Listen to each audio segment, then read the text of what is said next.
Therefore, this session, I think, is the most important topic to be discussed. Moreover, during the last 2 years, when the globe disrupted by COVID-19 and all physical restriction applied to all of us, the role of media become more important. And again, also for the extremist group. Extremist group in Indonesia create opportunities to influence people by using the new media to exploit community uncertainty and disrupt and call for the violence actions.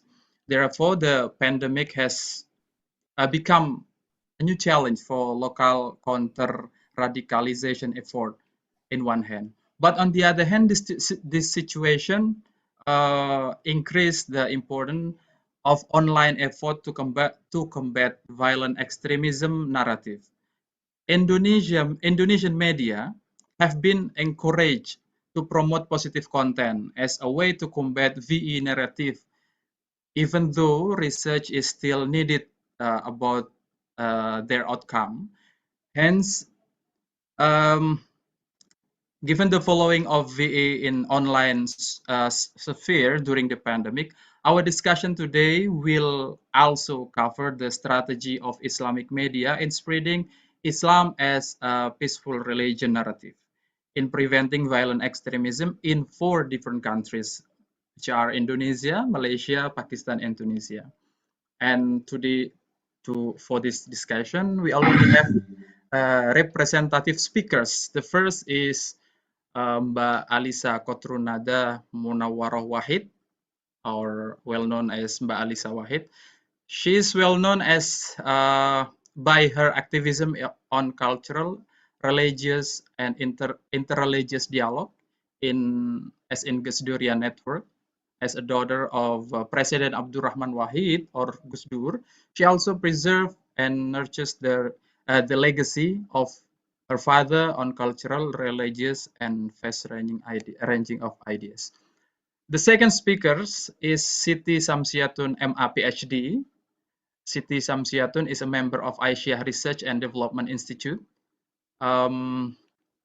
She obtained her PhD on political science, Monash University in Australia. She also ex-director of Indonesian Consortium for Religious Studies. Her expertise covering gender studies and contemporary Islamic society. Her articles, books, and writing available on various platforms nationally or internationally. The next speaker is Fauzia bin El Ghali. She is a lecturer of SUS University Tunisia. She got her PhD in Arabic literature. Besides that, she also focused on criticizing the literature of civilization topic. She becomes a teacher and mentor in writing for students who focus on skill and piercing and developing studies thought. She is also an active author in journal and books, which are in 2001 the books of Prophet attributes in Darul bin Arabi. Also in 2022, the book Women and the Role of Women in Religion, Darul Arab Tunisia. The next speaker is Dr. Asim Naim. He is an associate professor in Islamic Studies at Institute of Islamic Studies at University of the Punjab, Lahore. He got his doctoral in University of Science Malaysia with the topic juristic trend in tafsir literature. He has 22 years professional teaching experience, such as in conference, seminars, and workshop, both international and national.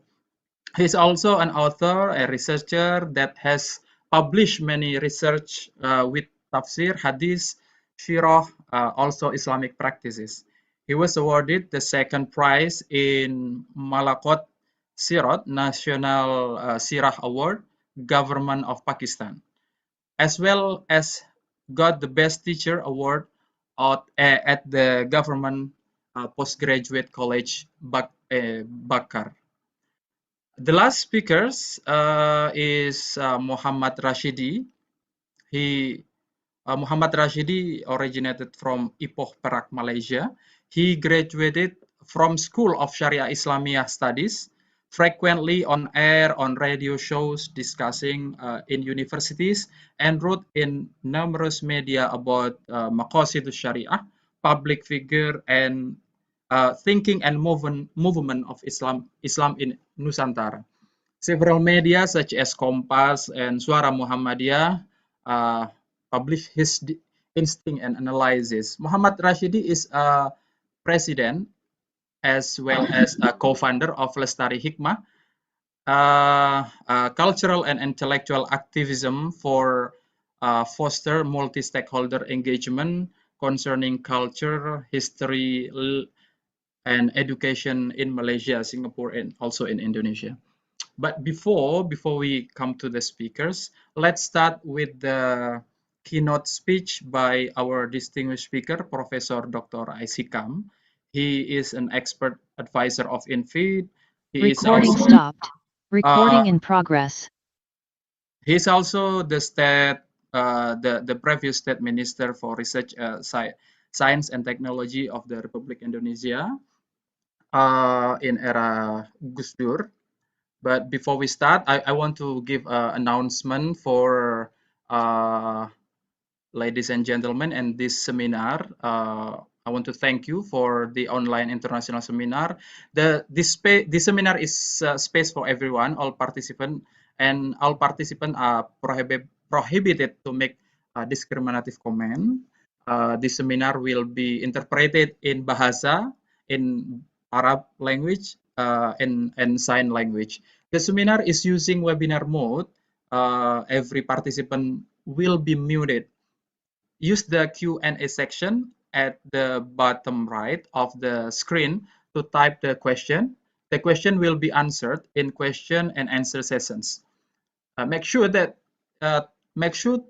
use the Zoom application and have installed the updated version, and how to use the language interpretation.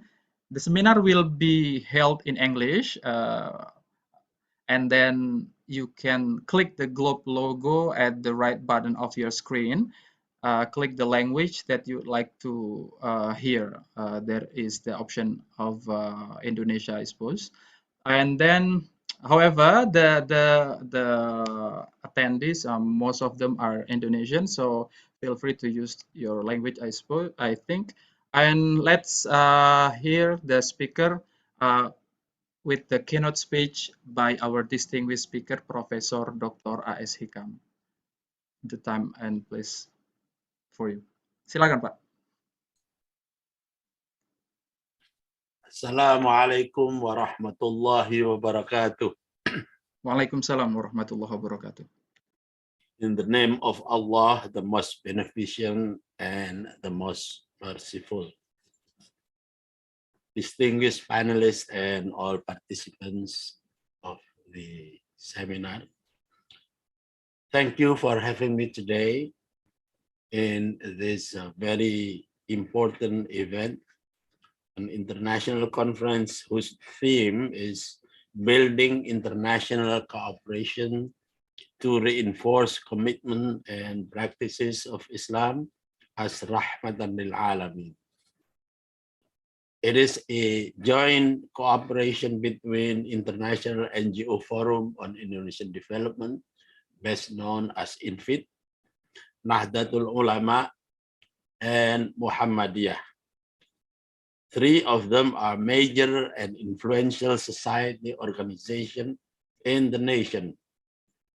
INFID, for example, has become one of the most highly respected NGOs since its inception in the 1980s, while Nahdlatul Ulama and Muhammadiyah have been world-renowned as two largest Islamic organizations in Indonesia and also in the world. In my understanding, the conference theme has portrayed the sense of urgency not only felt by all Indonesian citizens in general and the Islamic Ummah of the country in particular, but also beyond them, which is the entire international community and the global Ummah. It has, for time and again, underscored the truism that extreme violent practices perpetrated by certain groups whose political ideologies based upon misinterpretation of religious teachings and manipulation of religious narratives have for more than 2 decades horrified and threatened the world and humanity. Those extreme violent practices have resulted in a huge number of human fatalities that are unlike that of the current deadly COVID-19 pandemic. But more than the pandemic, such extreme violent practices have also brought about the destruction of property, human dignity, human sanity, and also the degradation of human civilization. One of the devastating consequences has been that both Islam and the Muslims around the globe have become sort of the accused and victims, physically and psychologically at the same time.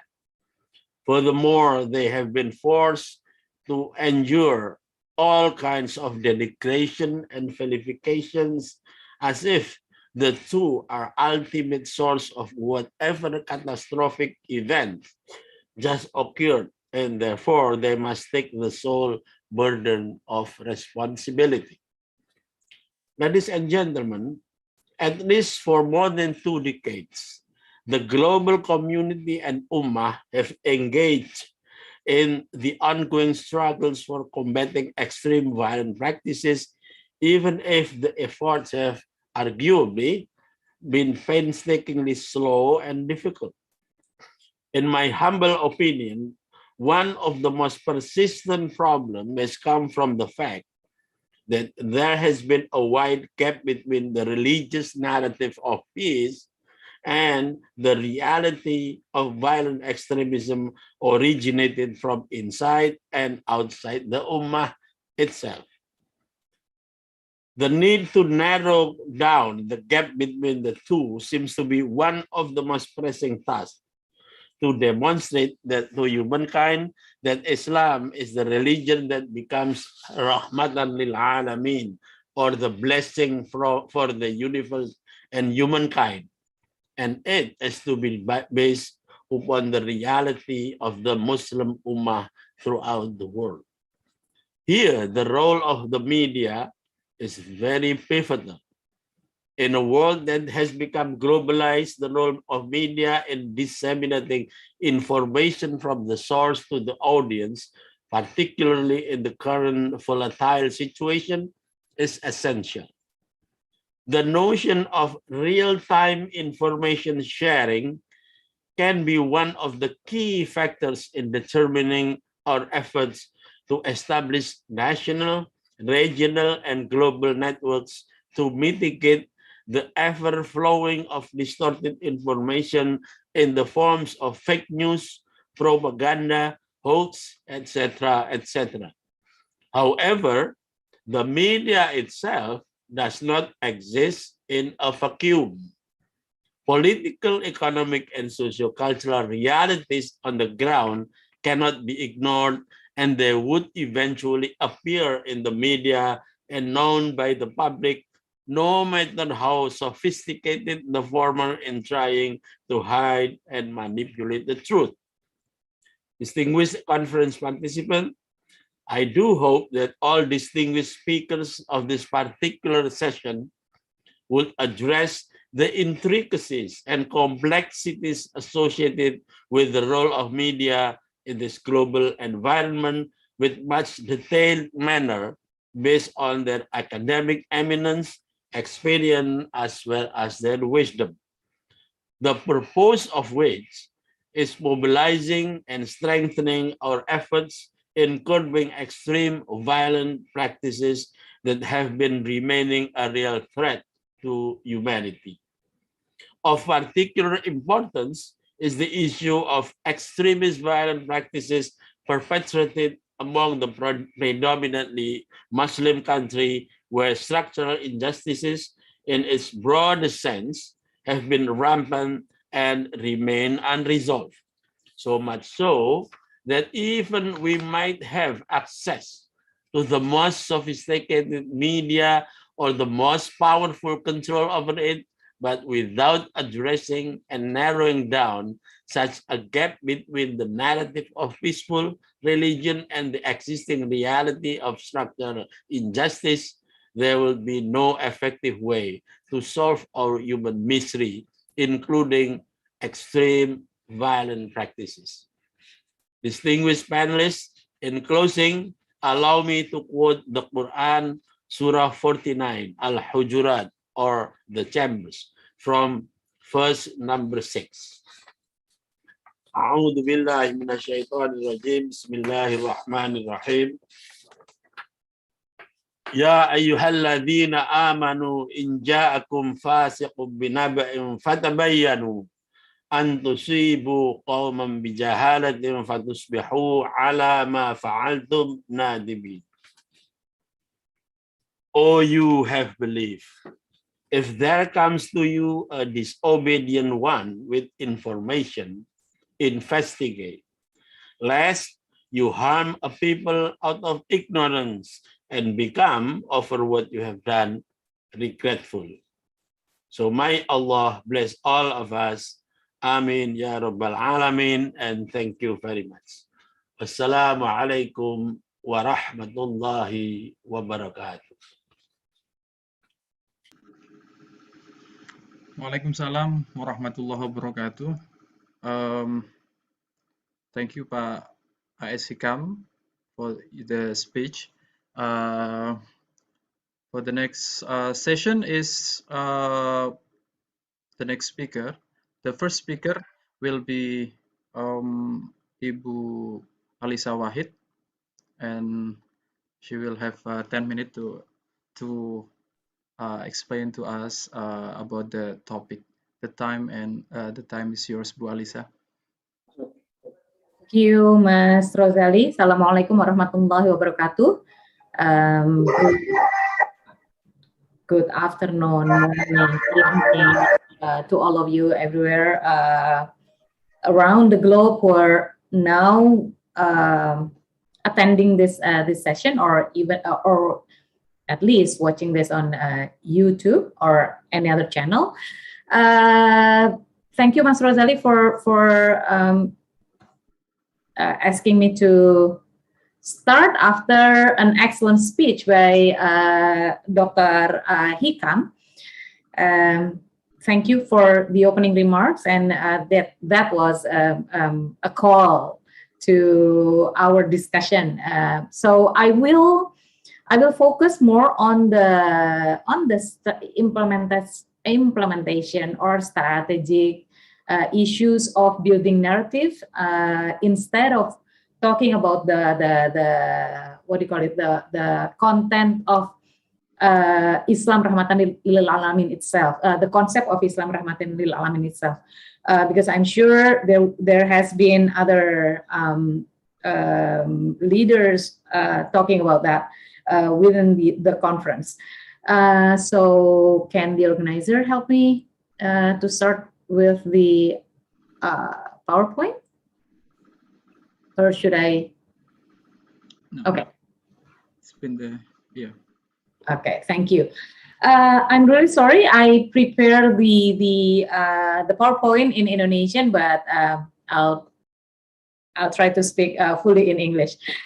So this is the role of media in promoting narratives of Islam Rahmatan Lil'Alamin. Next.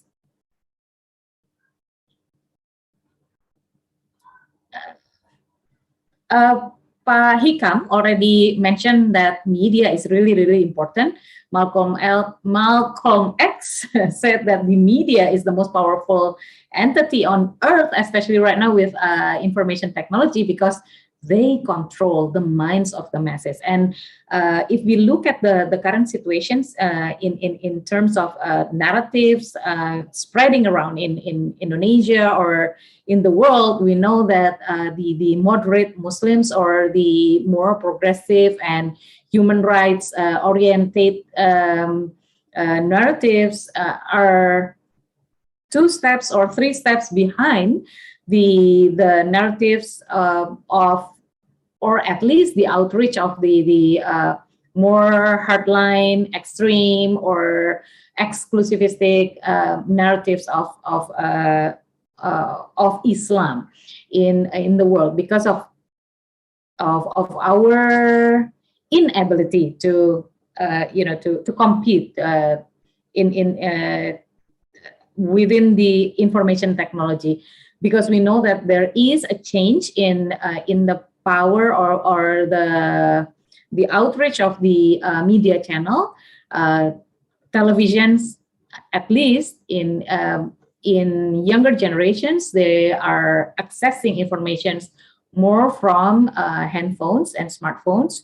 TV is still big; it's 46%, but more and more people are accessing television content on their smartphones.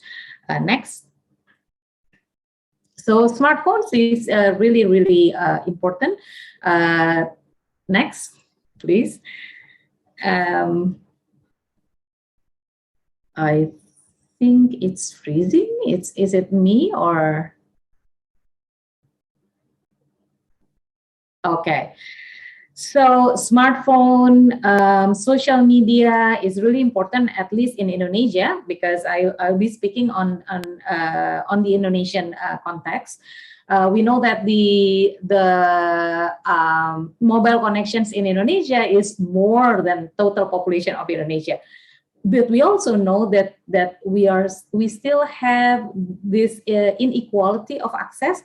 So we have more access of more people accessing information technology on the western part of Indonesia. That means in western part of Indonesia, more and more people using more than one connection, and it's in Indonesia that's so usual. But this shows how big the penetration of mobile users in Indonesia and information technology. Next.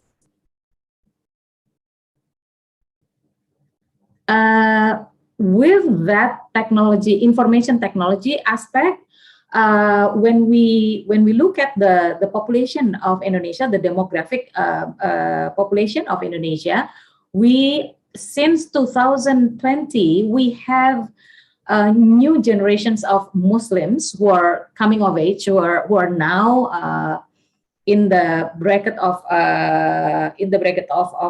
productive years. We have around 30 million members. Members of the Muslim community in Indonesia, and they have certain characteristics.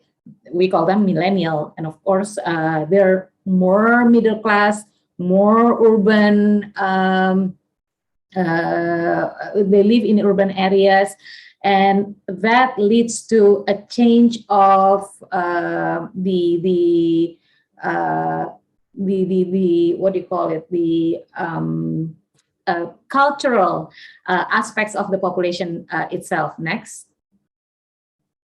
This is what we see. Because they are urban, they are more used to technology, information technology, and they have higher income. They live in middle class family. Because of that, they have high buying power, and we know that when people have high buying power, they know that the choice is theirs. Not like before, when I was growing up, for example, I didn't get to choose the source of information that I get. But right now, the younger generations, they have alternatives, and they are tech savvy, and at the same time, they're more religious. So this is the characteristic of the Indonesian Muslim right now. Next slide, please. And because they're more religious, it turns out that Indonesian Z generation, compared to other countries around the world, the Indonesian Z generation think that religion is really important for their happiness. You know, tech savvy, religion is important. They're religious. They have high buying power. They can decide who they listen to, and that leads to the narratives that we are going to need to address. Next slide. So this is the mapping of narratives that Gus Durian Network Indonesia did in 2016, and we're still finding it relevant up until now. This is the extreme narratives in social media and internet, in Indonesian internet sphere. The grand narrative is actually about the world is divided into two camps, the Muslims and the non-Muslims. Democracy was developed by the non-Muslim to destroy the Muslim, and the Indonesian Muslim society is actually not pure enough. So we need to have a purification. This is the narratives that we find in Indonesian internet sphere. Yeah, that's why identity politics is rampant in Indonesia.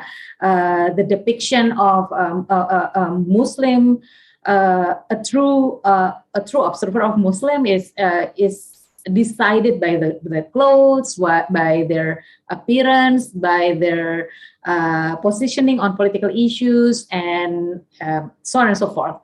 So that is why the call to action is for Muslims to purify Islam.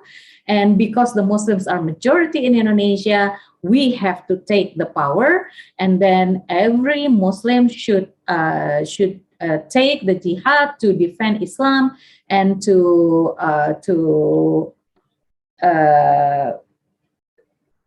what do you call it? To fight against the injustices that is happening to the Muslim community in Indonesia.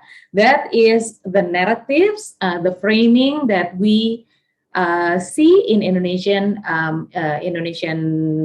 social media, especially. Next.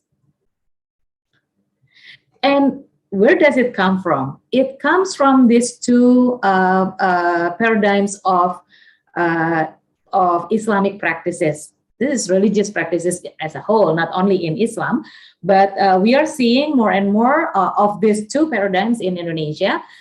This is a theory by Professor Shafi'i Anwar. Professor Shafi'i Anwar is a Muhammadiyah intellectual. He said that in Indonesia, we have two paradigms of Islamic practices. The first one is the substantive, inclusive practices of Islam, that believes that Islam, Rahmatan Lil'Alamin, means that Islam should be the blessing to every creature on this earth. And that is why we need to be inclusive. The other paradigm, which is getting stronger in Indonesia, is actually the exclusivistic, legal, formalistic practices of Islam, that believes that Muslims are the rightful owner of this earth because we are the chosen one, and we need to have a distance. We have to distance ourselves with other people because we need to purify Islam, and to be able to practice Islam kafah, we need to legalize and formalize all these Islamic teachings into a set of positive law in Indonesia. Next slide. I'm really sorry, I'm rushing. The question is, what what is going on? Why does the narrative of Islam Rahmatan Lil'Alamin, which is very, very big, this is the elephant, this is bigger than the ant, right? But on social media, the stronger one is the ant, the narrative of exclusivism. What's going on? Next. From Robbie Muhammad, I get this information about the moral foundation theory. Robbie Muhammad is a social scientist from Universitas Indonesia.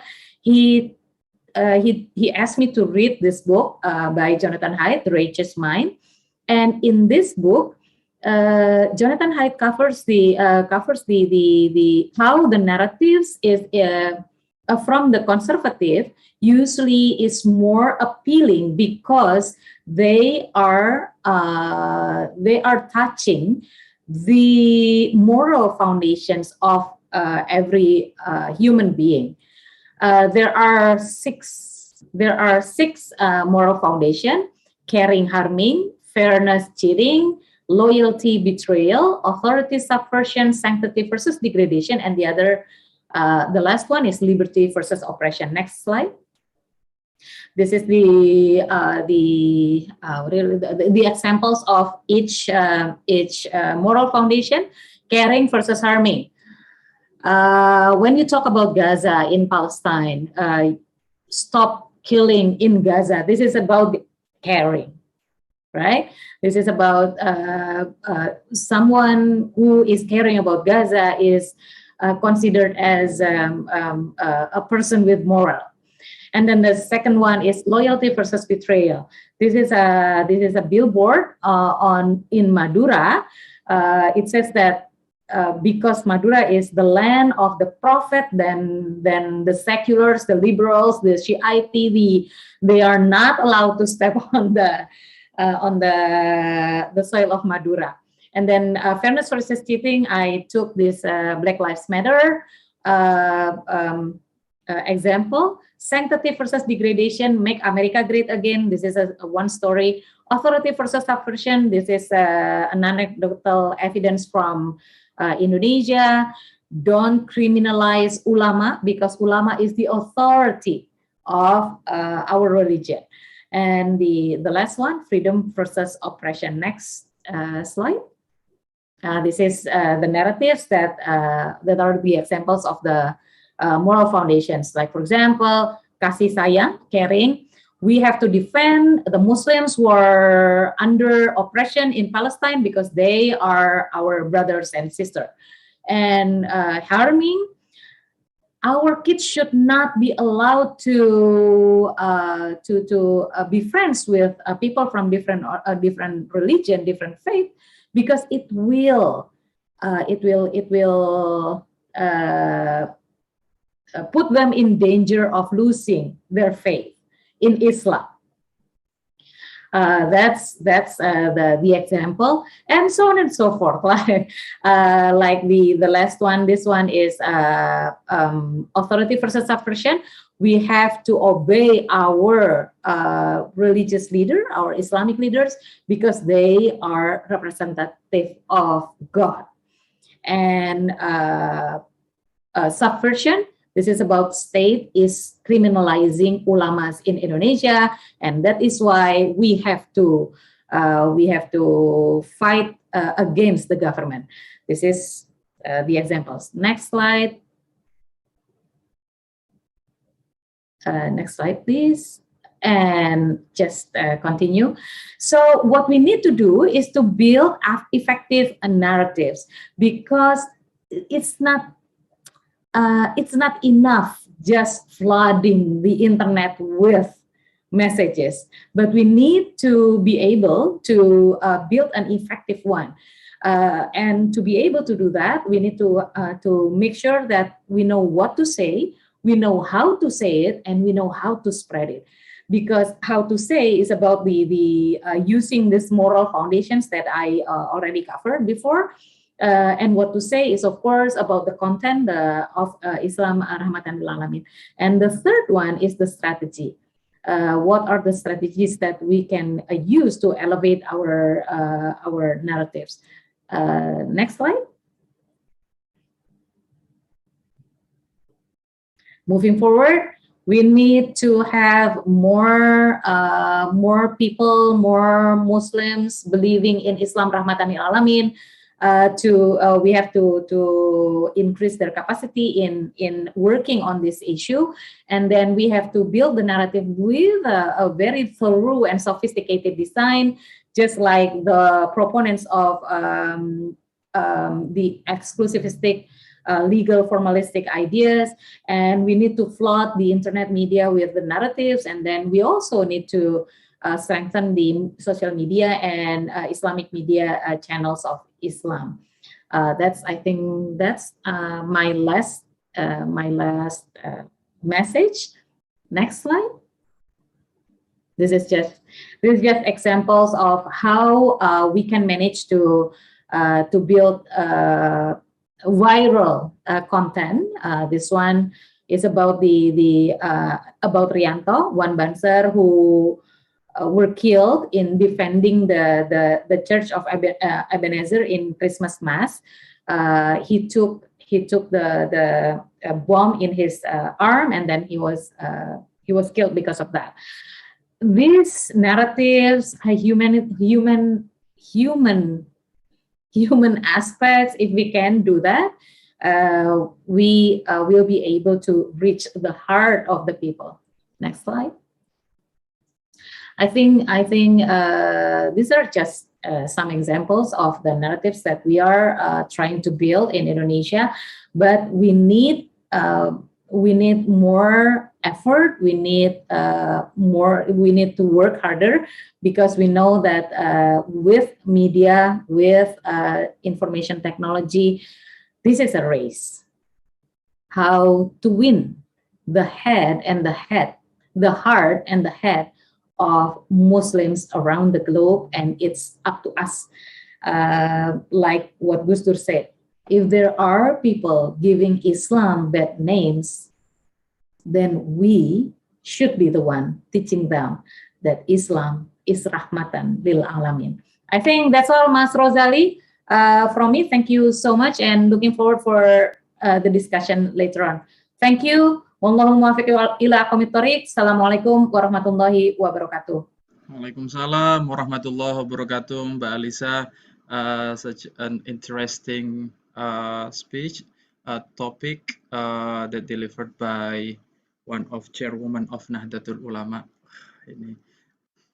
Mbak Alisa explained to us about the internet user, how large internet user, especially in the Z generation in Indonesia, which are they rich, can buy anything, and then they listen to, because they think that religion is the most important thing, and it affect to their life. But the question is, to whom are they listen to about the religion? Are they listen to our platform that have been developed by Islam Rahmatan Lil'Alamin topic, or the other side? That's the interesting question. And Mbak Alisa also explained to us about how they twisted the narrative, like playing victim and everything, like they criminalize our ulama, the government criminalize our ulama. Don't get close to other religion person because it's dangerous, and there will be perkawinan beda agama and other stuff that not allowed by our religion. That interesting to open our discussion topic. I remember one. This is the story in Indonesia that already have been raised by Mbak Alisa, and we will go to next speaker. Our next speaker is Ibu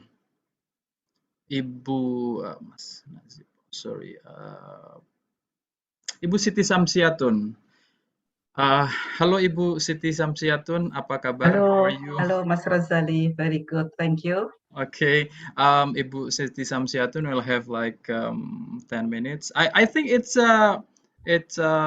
feel free to speak whether in Arabic or English because we have interpreter here.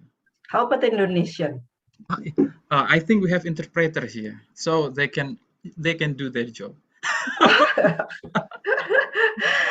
Okay, thank you very much. Assalamualaikum warahmatullahi wabarakatuh. Alhamdulillahirabbil alamin wa bihi nasta'in ala umuri dunya waddin. Good afternoon from Indonesia. Good morning everywhere to maybe good evening to friends, colleagues around the world. We already listened to Mbak Alisa and previously from Dr. Hikam, and I'm very grateful to their presentation. And it doesn't really similar to mine because I tried to make a case with the to the women organization. So I would like to ask the administrator to to show the PowerPoint. Yeah. Okay. Could we only have like 10 minutes, so I'm will be fast. Yeah. Strategic role of media have been acknowledged by people from ages, because media has always been important to spreading knowledge, sciences, information in each and all ages, in all matters, including religion. And digital-based media has its strength and challenges in our contemporary world with regard to contesting ideas, values, teaching of Islam, as highlighted by previous speakers very clearly. We have used many different kind of media, but the digital media has very strong, very specific characteristic compared to our previous media that we do have, like the printed media, books, magazine, etc. And the digital media has the nature of its velocity on real time, very fast, spreading, instant, and it can reach people around the world without a delay, easiness in our finger. We just need to click, click, click, and it's, it's a real opportunity, but it also poses a real threat to us. Next. For this presentation, I would like to showcase Muhammadiyah Wins Media, Suara Aisyah. Suara Aisyah first published a magazine, it's called Suara Aisyah, in 1926. So it's during the colonial time, and it's continuing, publishing until today. And so Nahdlatul Aisyah, the Suara Aisyah, have been awarded a Muri record, the Museum of Record Indonesia, among the most consistent, the long-standing Muslim women magazine, first in Indonesia, but then after a few minutes, Muri Record decided or established that Suara Aisyah is the longest media, the most consistent in publication in the world. So for that, I think it's very important to see. Next slide, please. Yeah, we can see what is in there.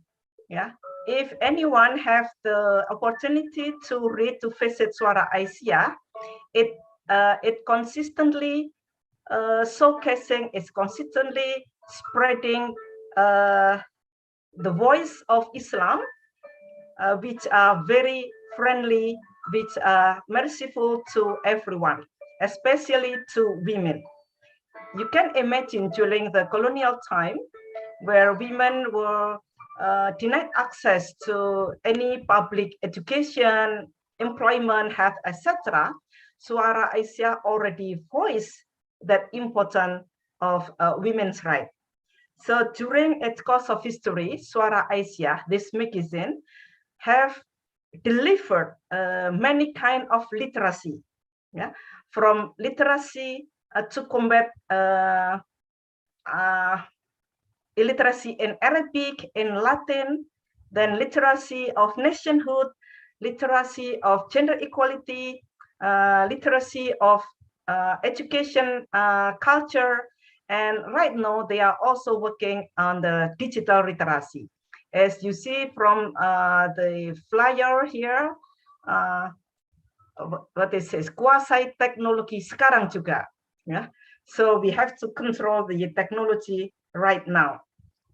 So Suara Aisyah also adapts to the new challenges, to the new era, from fully printed media to move to digital based media.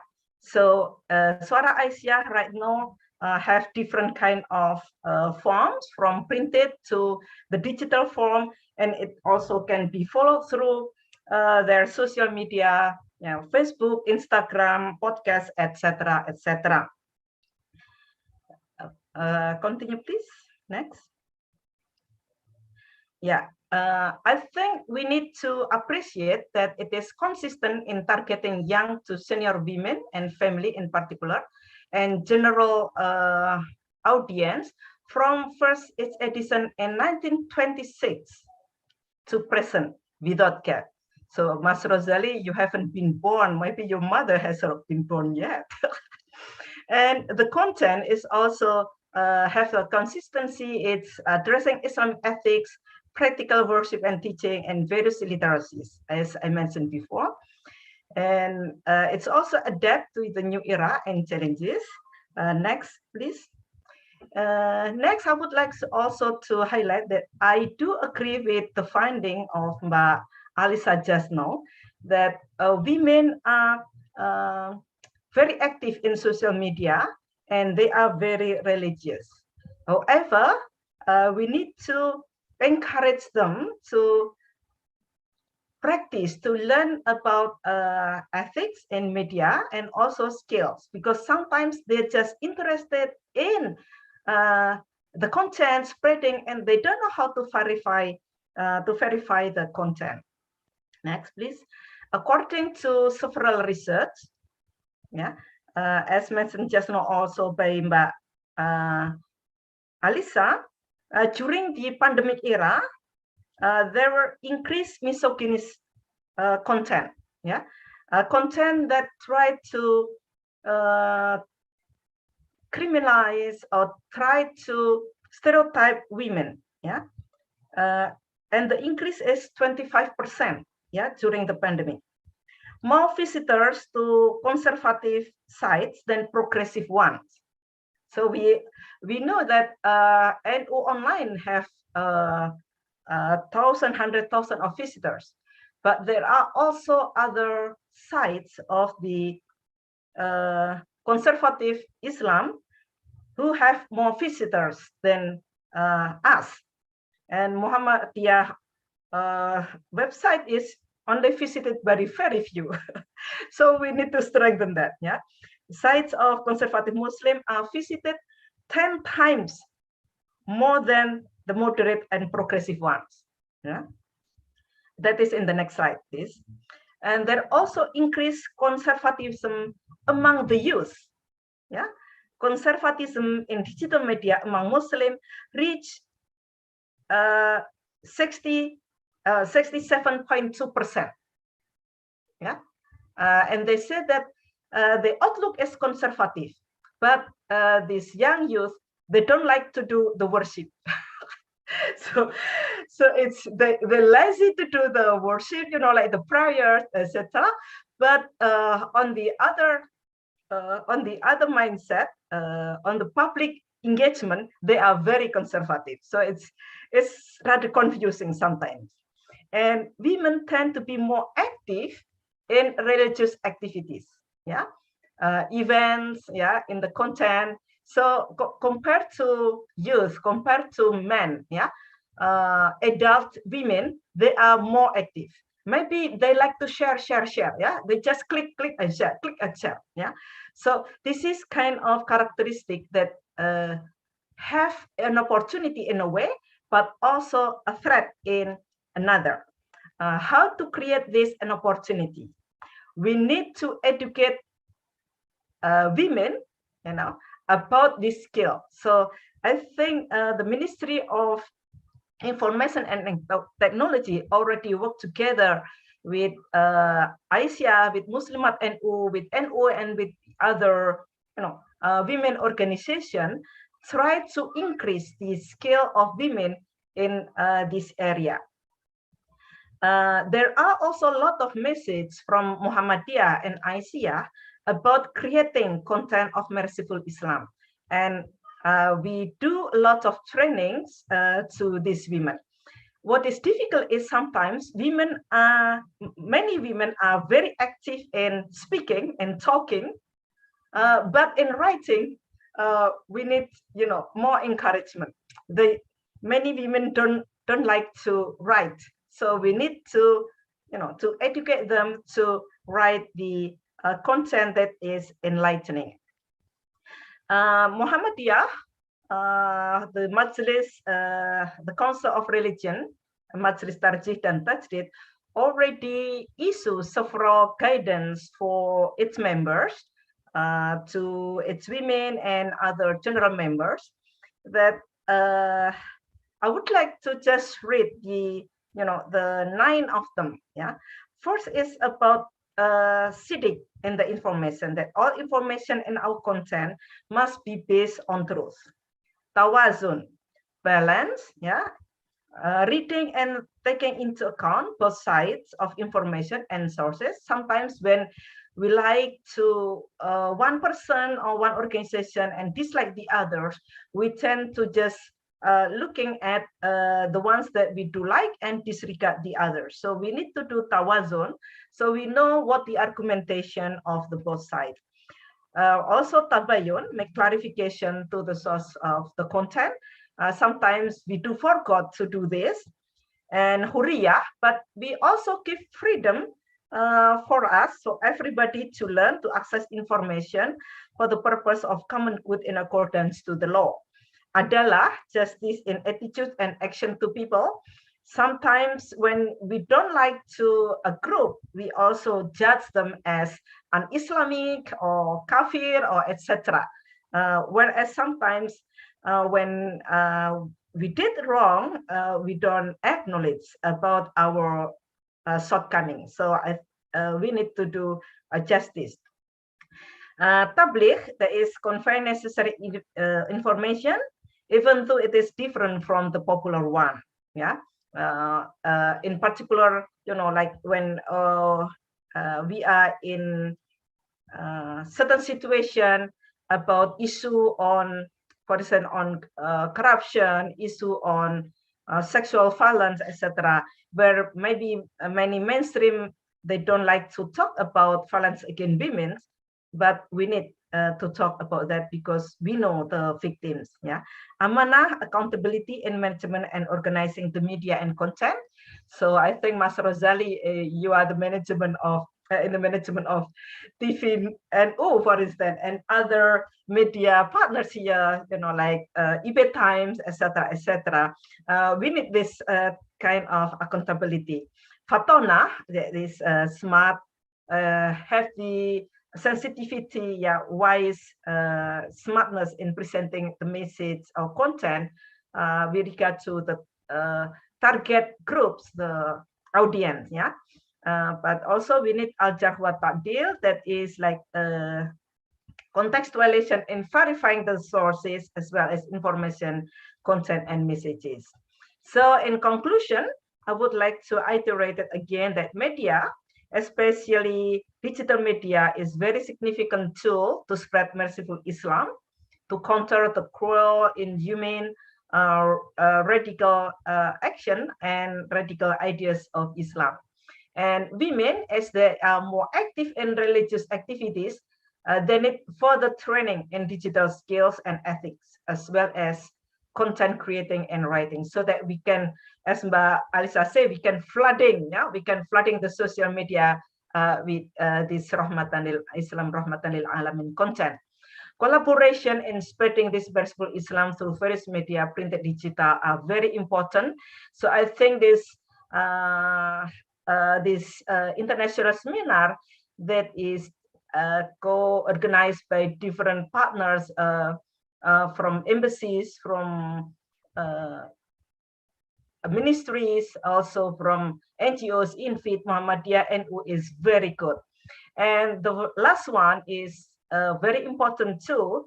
Diligence, persistence, and consistency are necessary. And I think the case of Suara Aisyah with a diligent, persistent, and consistent from 1926 to present day need to be carried. So this is the end of my presentation. Fastabilqul khairat, nasr minallah wa fathun qarib. Assalamualaikum warahmatullahi wabarakatuh. Waalaikumsalam warahmatullahi wabarakatuh. How the presentation, Ibu Siti Samsiatun explained a lot of things to us.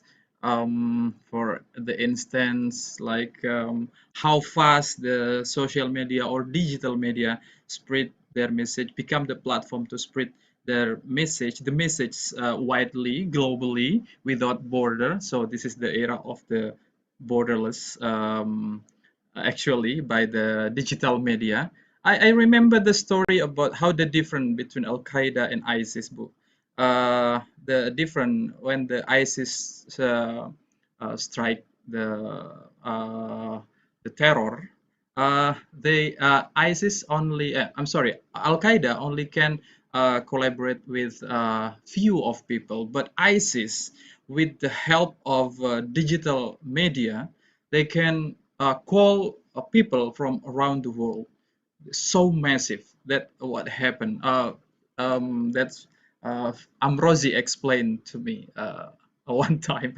So this is an interesting. The point. One of the point is um, the interesting fact that the side of conservative Muslim visited 10 times more, but the other side, conservative in digital media among Muslim youth reach also increase. Yeah, that's interesting data. I think those two speakers are story from Indonesia. So basically, the story from Indonesia has been explained by Ibu Siti Samsiatun and Mbak Alisa Wahid. I want to highlight you guys by one fact that I think after 2018, the media that developed by youngest of Nahdlatul Ulama member, like such as an online Islami.co and Alif, have been raised and win. They win the competition among the Salafi and Wahhabi media. However, when we talk about digital media, it's not only about the Indonesian circumstances. Sometimes hate speech, a conservative hate speech and other hateful message is also come from other part of country that send it or spread it to Indonesia, and Indonesian young people, or not only young but the oldest people, also believe that happen and then become apa namanya, become hate speech in Indonesia. So this is a good opportunity to talk about how the best practices in Indonesia that already have been discussed by Bu Siti and Bu Alisa, and now we will move to another speaker from another country. I will go to Muhammad Rashidi from Malaysia. I will read once more. Yeah, Pak Rashidi, Muhammad Rashidi, he graduated from School of Sharia Islamia Studies. I think Pak Rashidi will present how about the topic, the interesting topic about how the strategic role of Islamic media, especially in Malaysia or in the Asia, and how I think I wanna put a question how we may collaborate between between the different countries. Please, Pak Rashidi, but the limited time we have limited time, like 10 minutes. 5:45. Assalamualaikum warahmatullahi wabarakatuh. Waalaikumsalam warahmatullahi wabarakatuh. Thank you, Mr. Moderator. Thank you, INFID. Thank you, organizer. Invite me to give a speech today. I think because I think the majorities of the participant is Indonesian, so I can speak in English and also in I think in Bahasa also. Okay, baik. Next for my slide.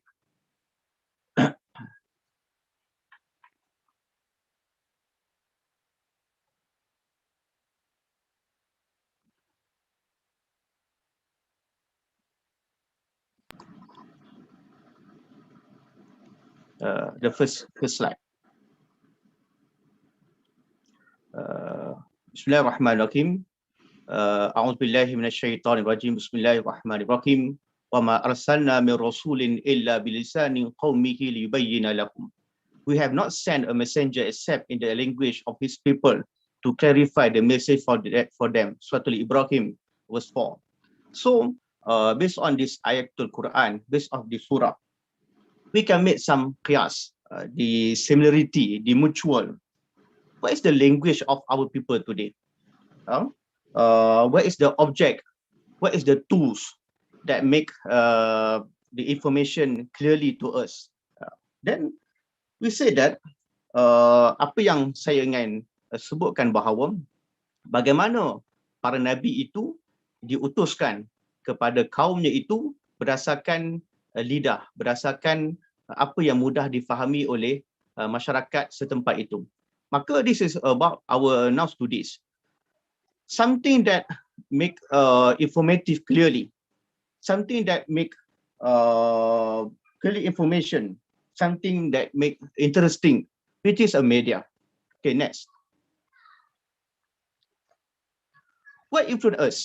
This is something that influence, which is that I said that why the media is important. Why media itu, kenapa media itu sangat penting kepada kita? Why? What influence our life? The first is family. The second is media. The third is teacher, school, alma mater, our university. And the fourth is our environment.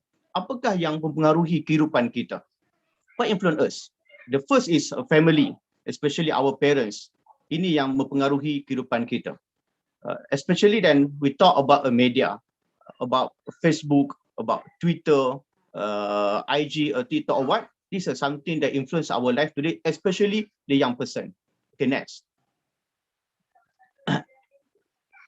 Yeah, this is a statistic for media users. I don't know about Indonesia, about Pakistan, about Tunisia. This I'm focused about my country, about Malaysia. The Malaysia is number 9, the active social media in the world. I think in 24 hours, the Malaysian people use our times around more than 1/3, around 1/3, 8 hours to 12 hours using the social media in our daily life. And the number 5 active in e-commerce, or we call as e-dagang, about Lazada, Shopee, and others. These figures, the statistic that I want to show to the participant that the media is something important in our daily life, especially for Malaysian. 1/3 in daily life, 8 hours to 12 hours using social media, Facebook, Twitter, IG, and others. Next. The pillar of Islamic media. What is the pillar? What is the rules? The component of Islamic media. Ini sama juga seperti yang disebut oleh the other speakers before. Apabila kita bercakap tentang Islamic media, what is the pillar? What is the component yang mesti ada? The first is tolerance, universal, inclusive, the good communication, thought, creative, critical thinking, and the last one is a solution. When we talk about creativity and also the good communication, before this, I'm from the Sharia studies. Before this, In Islamic university, there's just only Sharia faculty. There is Usuluddin faculties and Arabic faculty. But in 5 years in ours, 6 years in some of the Islamic university, we can see there is a new faculty in Islamic university. For example, faculty Sharia and Science, faculty Sharia and IT, faculty Dakwah and Communication. This is something that I think we must welcome, this initiative of some of the Islamic university. Ini seharusnya kita menghargai dan juga kita terima, mengalu-alukan sebahagian daripada universiti Islam yang menggabungkan pengajian Islam dan juga pengajian moden, seperti wujudnya sains dan juga syariah gunaan, fakulti dakwah dan juga media. Ini something yang saya fikir sangat bagus yang ada di dalam fakulti baru di dalam di Universiti Islam. Next slide. Yeah, this our new book from Professor Ahmed Kuru from the University of San Diego, California, which is will be published in Malaysia. Perikatan Ulama Negara, Punca Autoritarisme dan Kemunduran Dunia Muslim, the States and Ulama Alliance, which is this will be published, akan diterbitkan di Malaysia pada minggu hadapan, pada Februari, on 6 February next week. So, what is the problem in Muslim world, especially in Malaysia? Kan, I think ini satu perkara yang seharusnya kita fikir bersama, dan juga especially for some of the authoritarian country.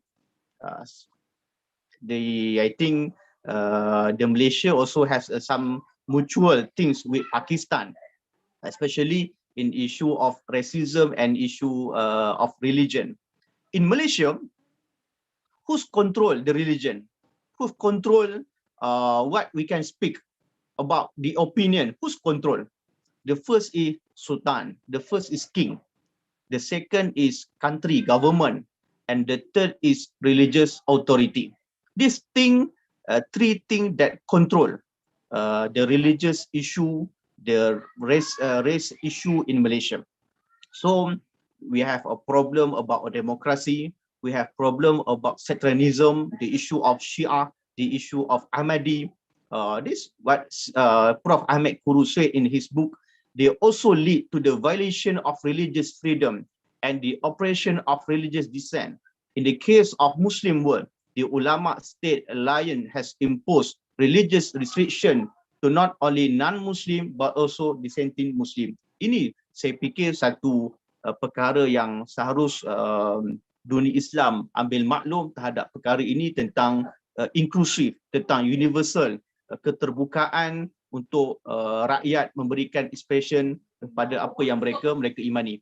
The last one, I have berapa minit lagi? 2 minit, 3 minit. The media advocate, what we can do for the media advocate, the short video, the photography, the books translation, movie, music, e-book for example.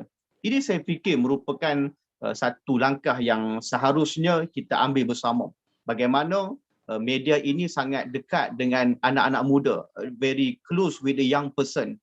So the young person attract with short video. For example, short video from Instagram, short video from TikTok.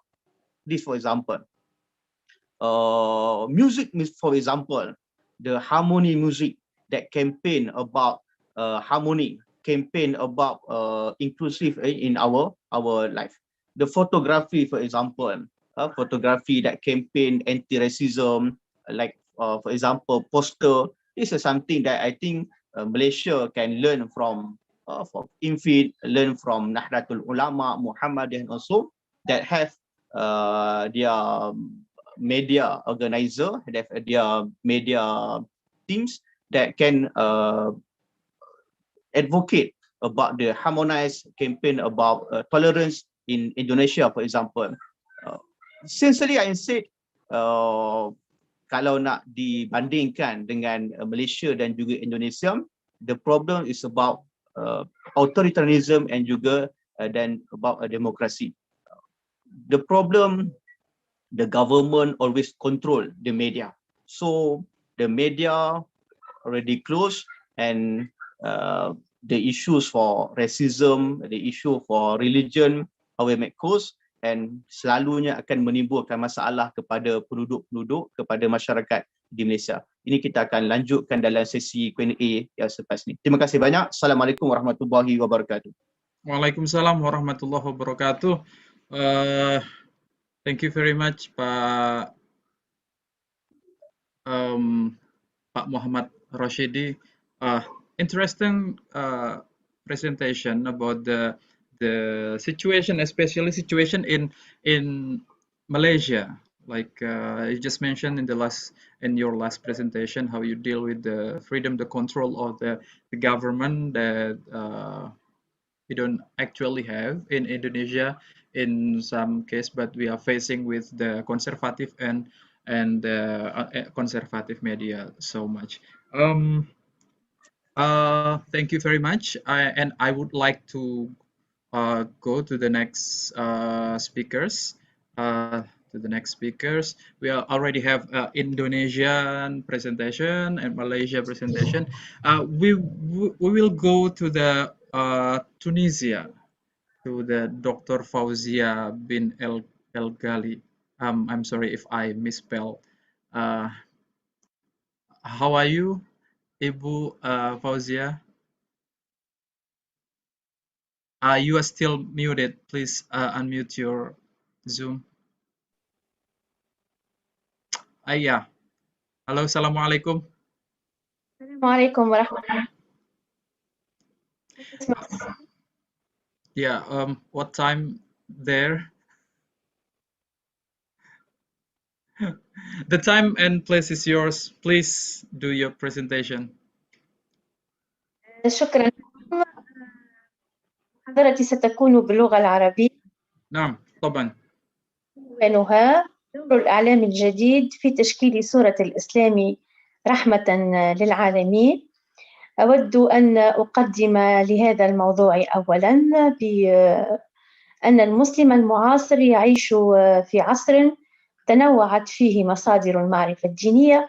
لم تعد المسائل العقدية والتشريعية مقتصرة على ما يتلقاه المسلم في الصبا من الكتاب أو المدرسة، أو فيما بعد في مرحلة متطورة الكتب والمؤلفات وآراء الشيوخ والدعاة إن كان يتعامل مع فضاء افتراضي، بل صار الإعلام بجميع وسائله الآن مسخراً لتبليغ الدروس الدينية والمحاضرات، وأيضاً تغطية الفعاليات التي يعني تنظم في الشأن الديني بصفة عامة. ساهم ما يسمى بالإعلام الجديد، نعني بذلك وسائل التواصل وشبكات الوسائط المتعددة عبر الإنترنت، في تشكيل صورة مخصوصة عن الإسلام حسب الجهة التي تستخدمه. فأي دور لهذا الإعلام الجديد في تشكيل صورة الإسلام رحمة للعالمين؟ وكي نجيب عن هذا السؤال لابد أن نفهم أولاً ماذا يعني أن يكون الإسلام قد جاء رحمة للعالمين. التالي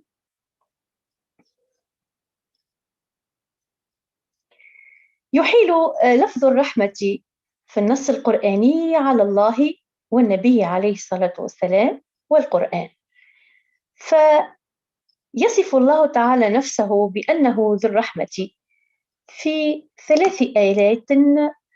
الآية الأولى هي الموجودة في سورة الأنعام، الآية 133، قوله تعالى: وربك الغني ذو الرحمة. وفي نفس السورة الآية 147: فإن كذبوك فقل ربكم ذو رحمة واسعة. وفي سورة الكهف الآية 58: وربك الغفور ذو الرحمة. أيضا وصف الله نفسه بأنه له كتب على نفسه الرحمة.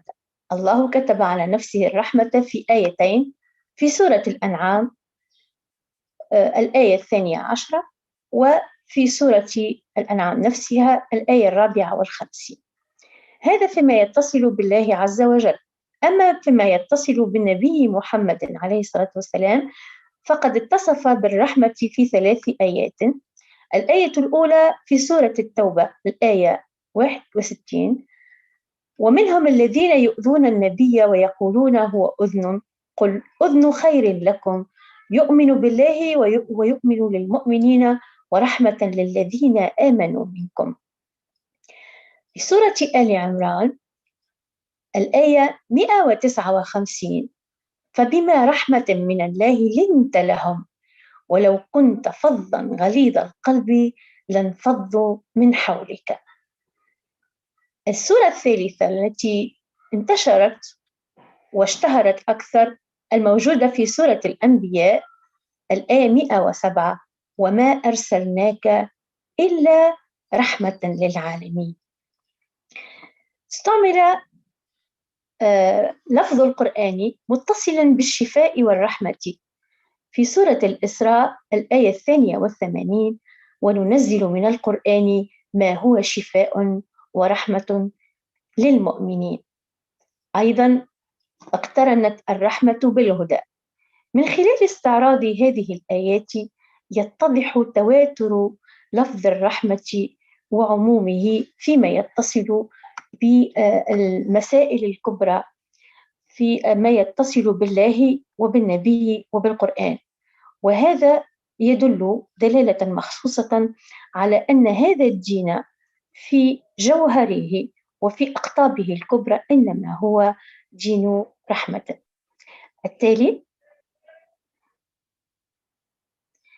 كيف فهم المسلمون من الآية آية وما أرسلناك إلا رحمة للعالمين؟ الفهم تعلق بالتفسير أولا، واتخذنا نماذج متعددة، ولكن الطبري باعتباره مفسرا بالمأثور يمثل نموذجا أول يدل على اختلاف أهل التأويل في معنى هذه الآية. أجميع العالم الذي أرسل إليهم محمد أريد بها مؤمنهم وكافرهم أم أريد بها أهل الإيمان خاصة دون أهل الكفر؟ ومهما بلغ الاختلاف في عصر الطبري فإنه لم يتجاوز من هم في عصر النبي حين أرسل. فكيف أصبحت دلالة رحمة للعالمين للناس كافة في كل زمان ومكان، والحال أن أهل التأويل منذ القرن الثالث للهجرة قد حصروا هذه الدلالة في من أرسل إليهم النبي دون غيرهم. صاحب التحرير والتنوير بما أننا من تونس الشيخ طاهر بن عاشور يقول: تفصيل ما أرسلناك إلا آية لرحمة للعالمين يظهر في مظهرين. الأول تخلق نفسه الزكية بخلق الرحمة، ويستشهد بحديث منقول عن عائشة قالت كان خلقه القرآن. والثاني إحاطة الرحمة بتصاريف شريعته، ويضيف خص الله محمدا صلى الله عليه وسلم في هذه السورة بوصف الرحمة ولم يصف به غيره من الأنبياء، وكذلك في القرآن كله. هذا الفهم المتعلق بالآية نجد له صدى في ما يسمى بالسيرة النبوية في مواقف اشتهرت أو اشتهر فيها النبي بمواقف رحيمة، منها أنه صبر على أذى قريش خلال فترة الدعوة المكية ولم يدعو عليهم بالهلاك والثبور مثل ما حصل في قصص الأنبياء من قبله. رفضت حتى الدعاء على المشركين في غزوة أحد عندما استشهد عمه حمزة ومزق جسده تمزيقا، وكذلك وقع شج رأس النبي وكسرت رباعيته وغطى الدم جسده، وكان يدعو في مقابل ذلك، في مقابل هذا الأذى: اللهم اغفر لقومي إنهم لا يعلمون. في فتح مكة أيضا سأل من آذوه: ما ترون أني فاعل بكم؟ فأجابوه: خيرا، أخ كريم وابن أخ كريم. فقال لهم ما قاله يوسف لإخوته: لا تثريب عليكم اليوم، يغفر الله لكم وهو أرحم الراحمين. اذهبوا، والتي اشتهرت: اذهبوا فأنتم الطلقاء. التالي: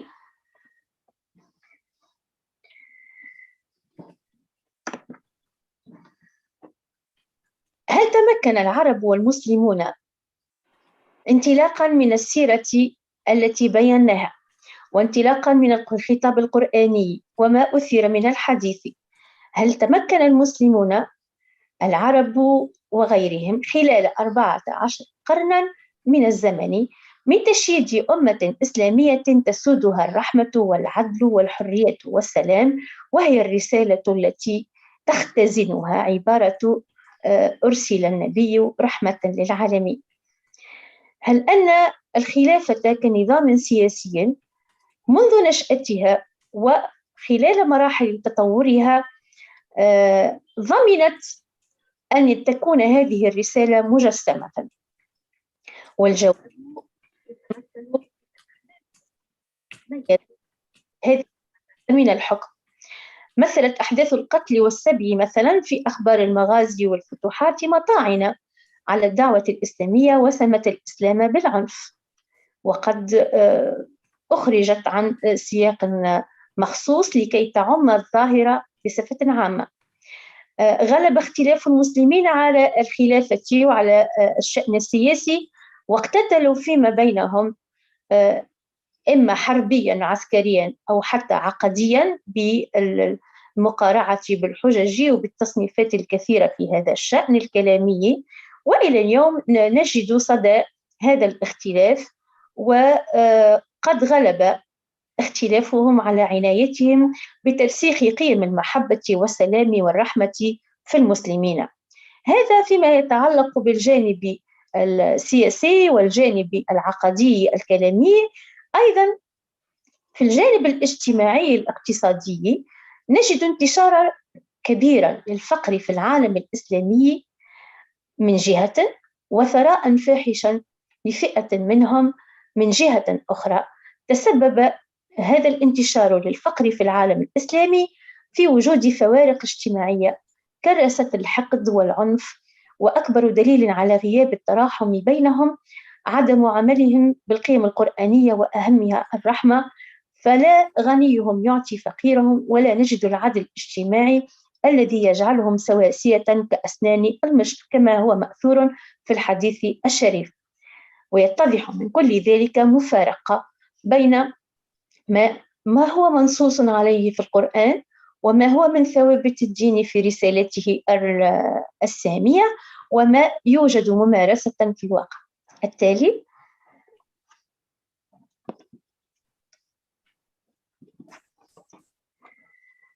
فأي دور يمكن أن يلعبه الإعلام الجديد في تشكيل صورة الإسلام رحمة للعالمين؟ بما أن الوضع كما هو عليه، فإننا في العالم نجد حملات تشن على المسلمين تصفهم بالإرهاب، تصفهم بالوحشية، وقد استعرت هذه الحملات خاصة منذ 11 من سبتمبر، وعم العالم ما يسمى بالإسلاموفوبيا.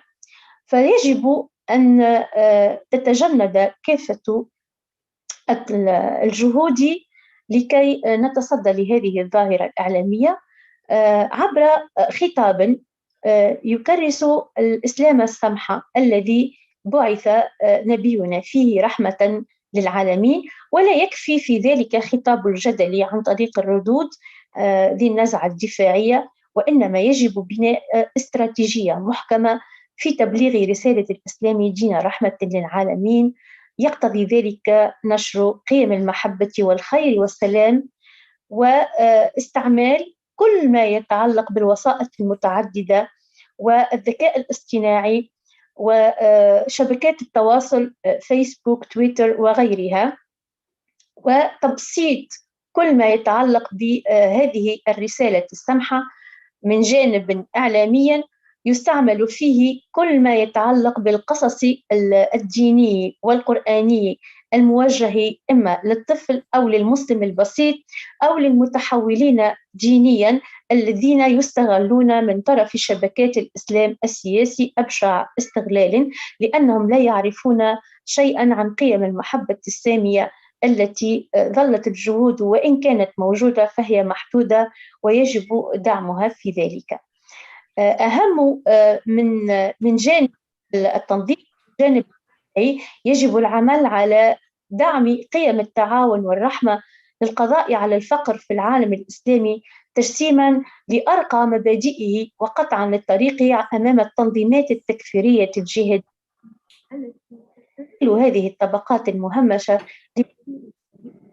السياسية، وذلك بأن تكرس قيمة الرحمة وقيمة التعاون وقيمة التضامن.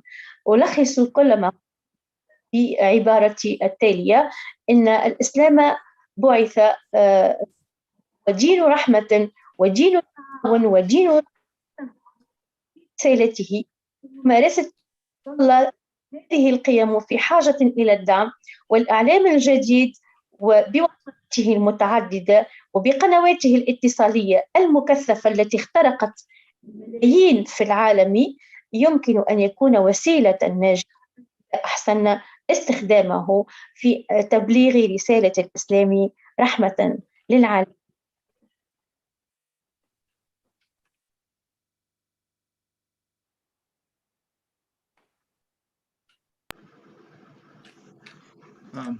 Shukran, Dr. Fauzia bin Al-Ghali.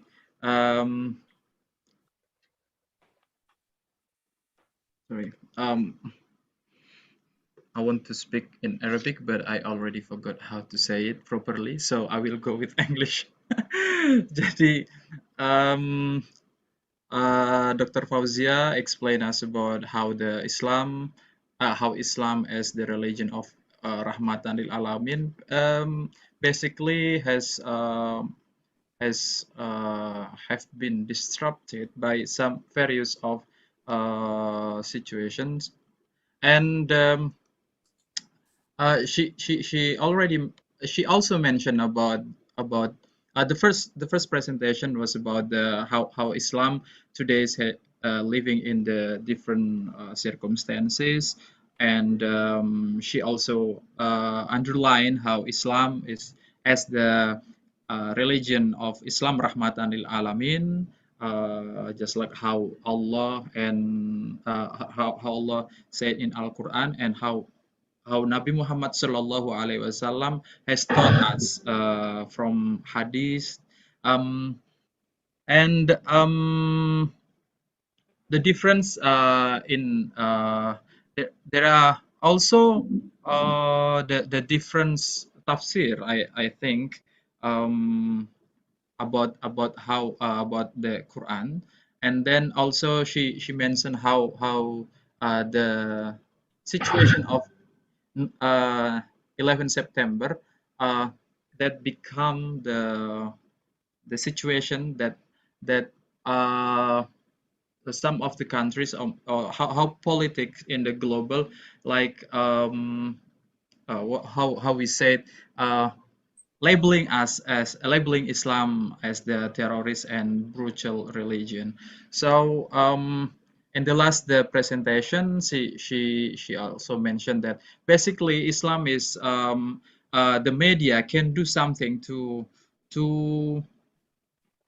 restore the image of Islam by doing the movement, by spreading the Islamic, the Rahmatan lil Alamin message, by doing collaboration among the countries, and that basically because in the internet era we can do a lot of things to spread the Islam, the message of Islam as Rahmatan lil Alamin widely and globally. And thank you for the explanation, Dr.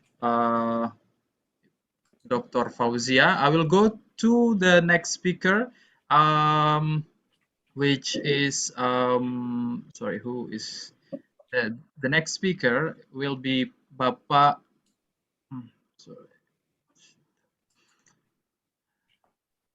The next speaker is Dr. Asim Naim. He is an associate professor in Islamic Studies at Institute of Islamic Studies, University of the Punjab, Lahore, and I believe Dr. Asim will bring us to the situation how in his country the situation of Islamic media also fight against the stereotype of Islam as the terrorist religion and etc. Time and place is yours. I hope you can explain in the short time, like 10 minutes. Pak.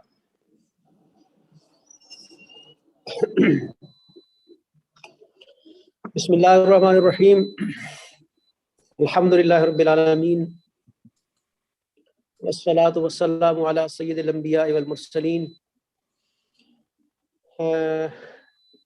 Respected and dear participants, respected organizers, I'm highly obliged to Allah subhanahu wa ta'ala, first of all, and then to the organizers who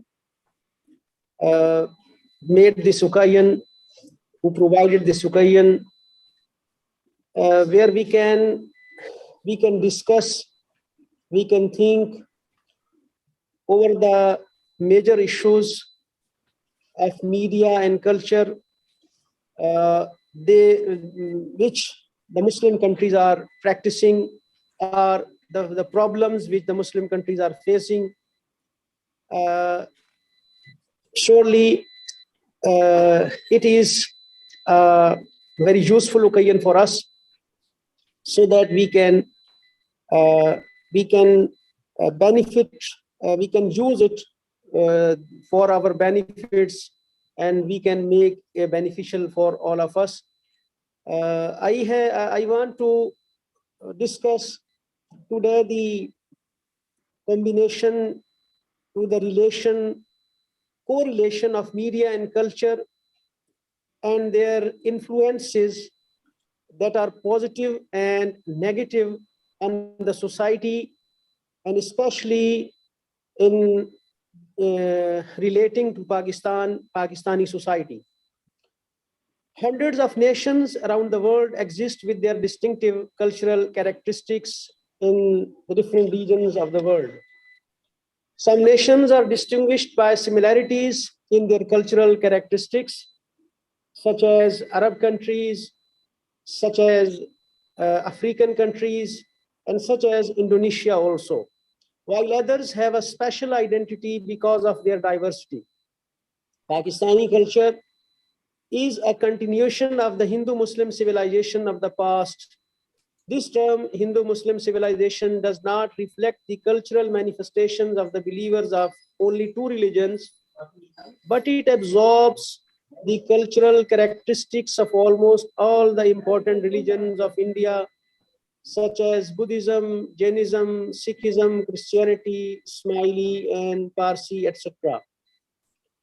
Hindu-Muslim civilization was a combination of very diverse cultural expressions. Today, even after 70 years of partition of India, the characteristics of this culture remain in two different countries, India and Pakistan. However, there occurred some more changes in its characteristics because of the majority of Muslims in Pakistan. Pakistan consists of a variety of ethnic, geographical, and religious units. There lies the diversion of rural and urban culture also. There lies a remarkable difference in religious beliefs, rituals, customs, anatomy, and language, etc.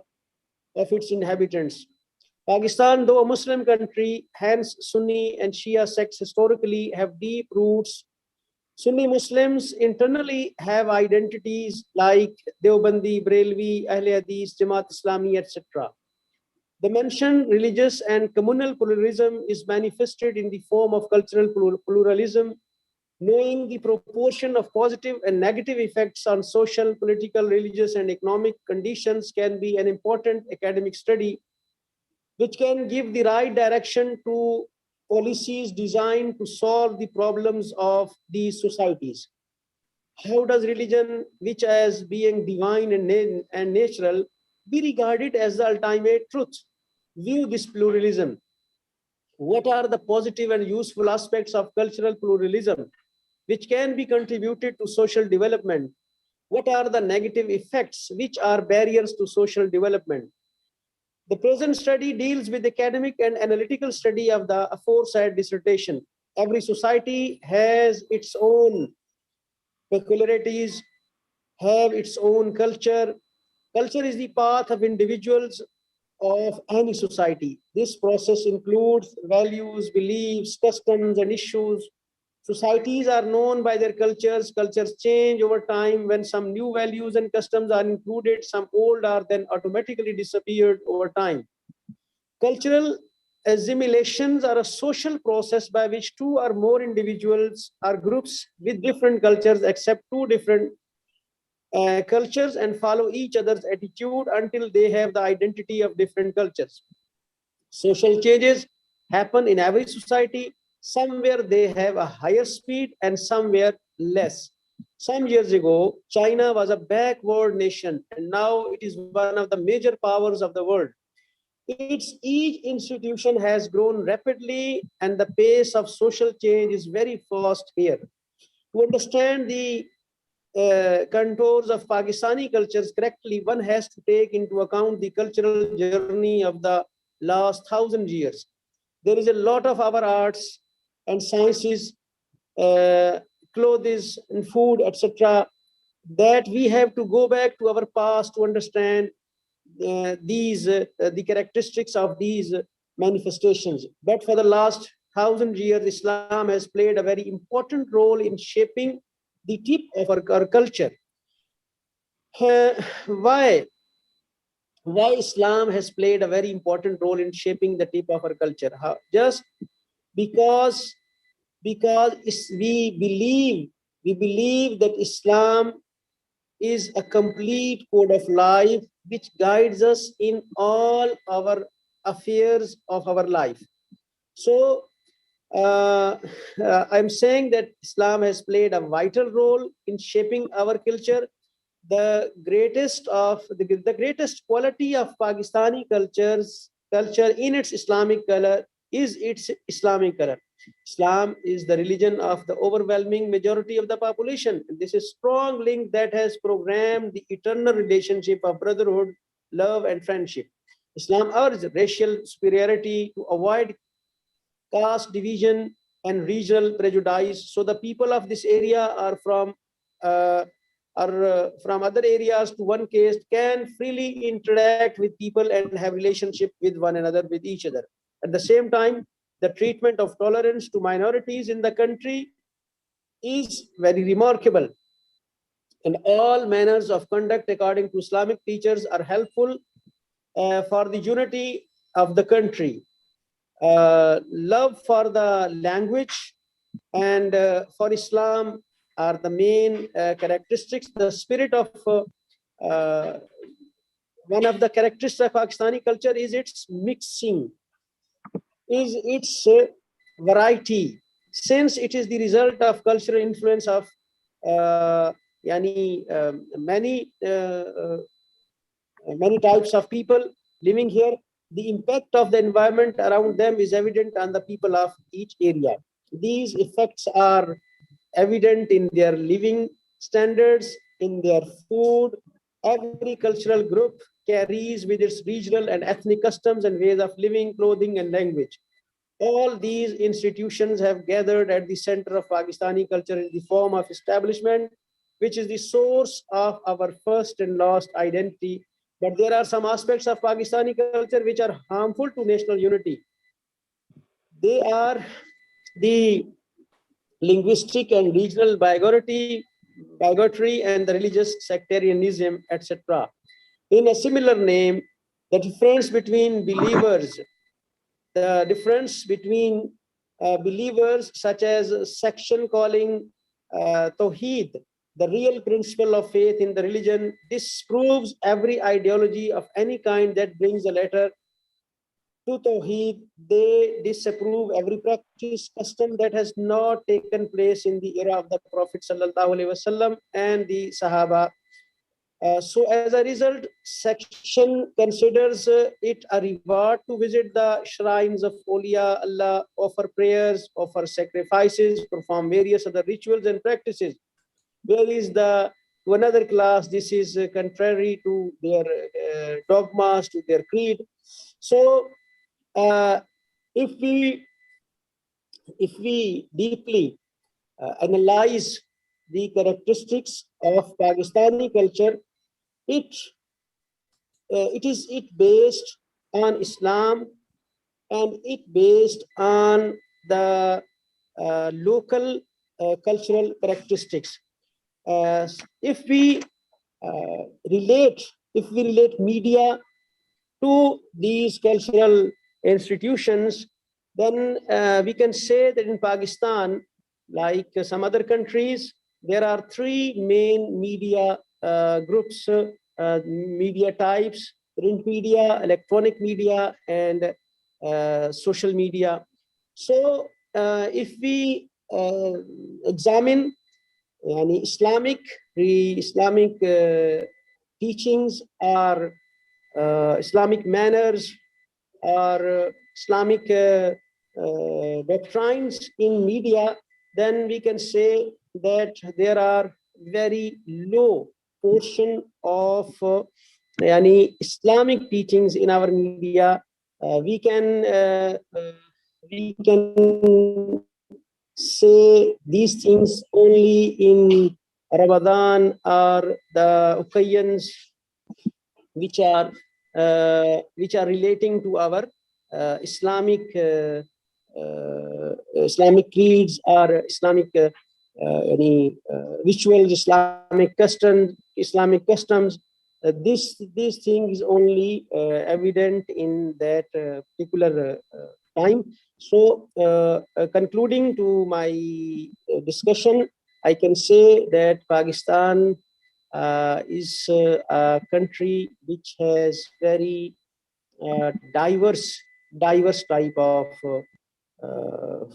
people, diverse type of ethnic groups, diverse type of creeds, dogmas, but they all are living here with unity, with harmony, and all this is due to the teachings of Islam, because they are the followers. They claim that they are the followers of the Prophet Muhammad sallallahu alaihi wasallam, which was the prophet for all the human beings, and which was called by Almighty Rahmatul Lil'Alamin, yani mercy for all the worlds, for all the universe. So here Muslims usually they intend to live in this with other Muslim, with non-Muslim, with Christians, with Ahmadis, and with other groups of such as Hindus, that they should live with them peacefully and with brotherhood, because their religion teach them that they are the followers of Rahmatul Lil'Alamin.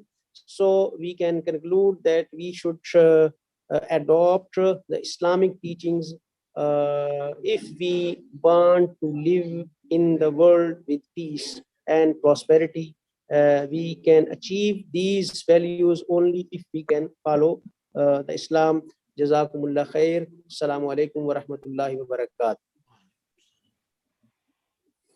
Assalamualaikum warahmatullahi wabarakatuh.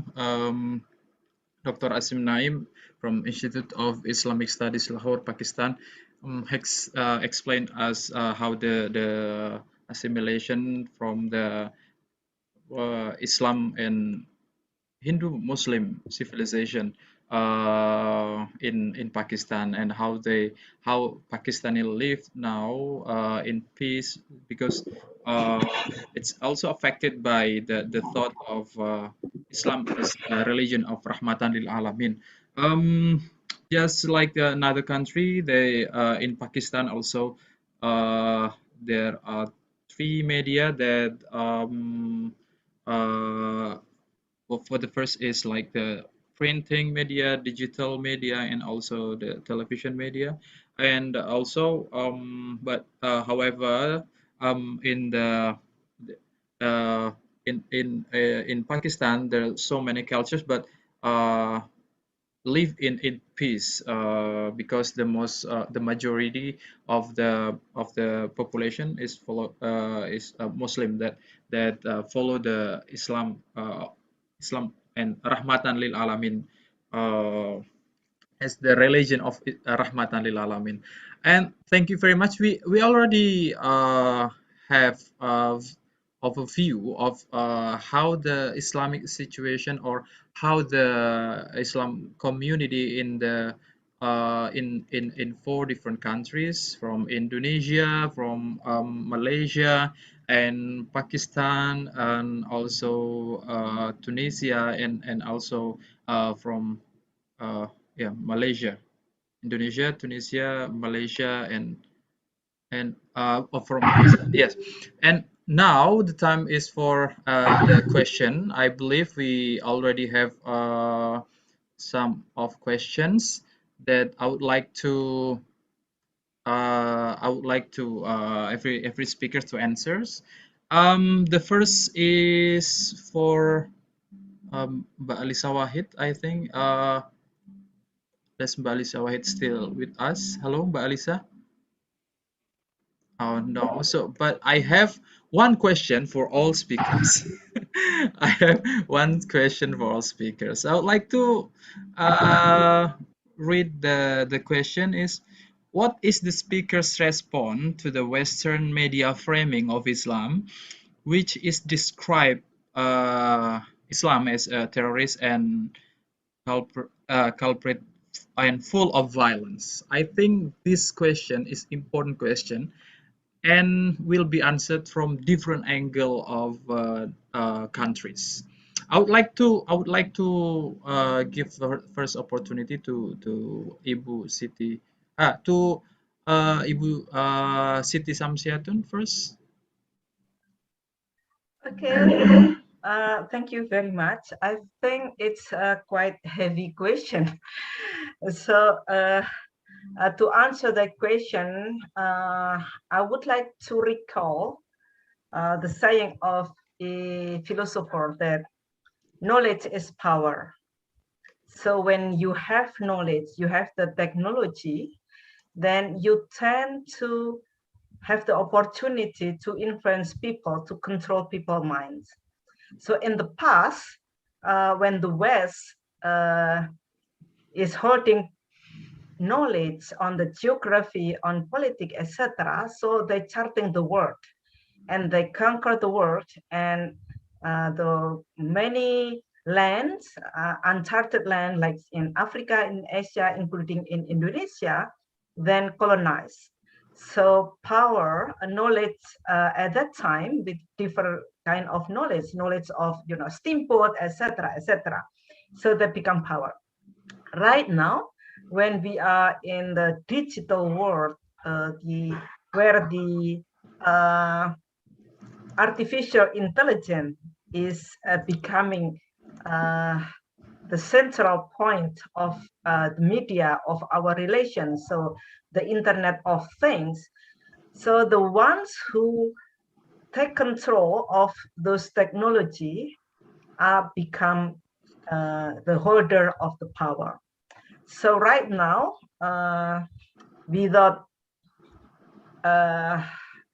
undoubtedly, without doubt, they are not in the hand of Muslims.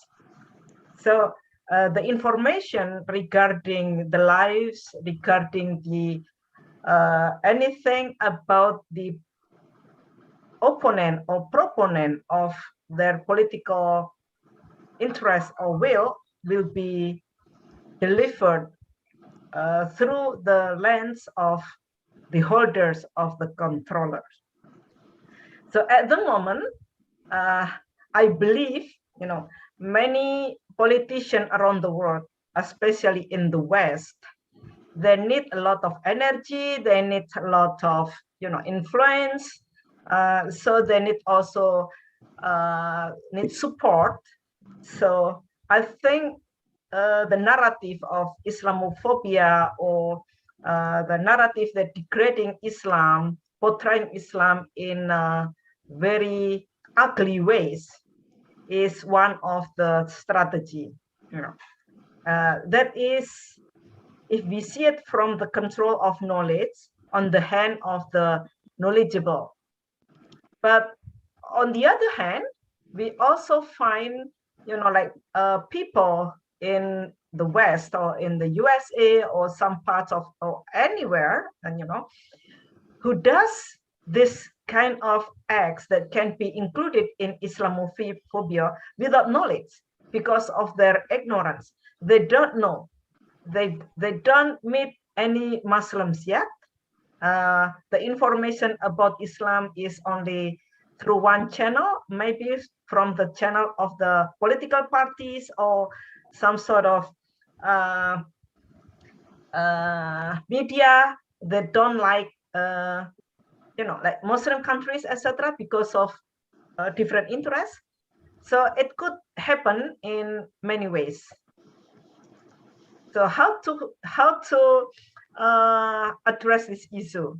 I think on the issue of those who are in control of the knowledge, it is the job or it is the task of the government, like the task of Pak Hikam and friends, to what you call it, like to counter narrative and also to talk fairly about the management of the resources, of the politics, of democracy, of human rights.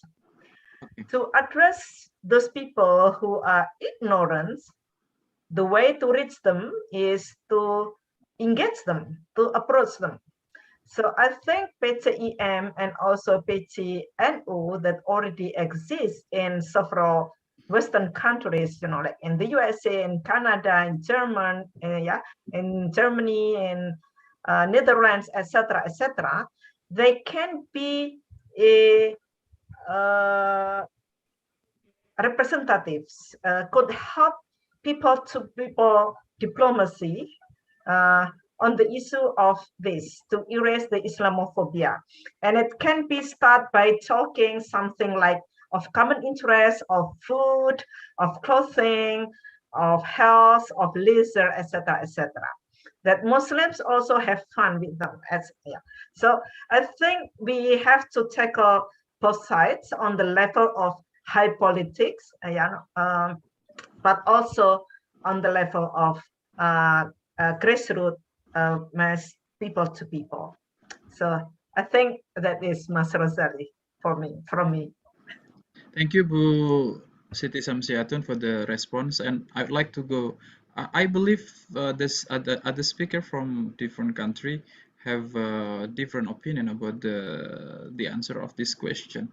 I would like to go to Ibu Fauzia bin El Ghafi. What's your response on this question? I will answer this question. It's very important to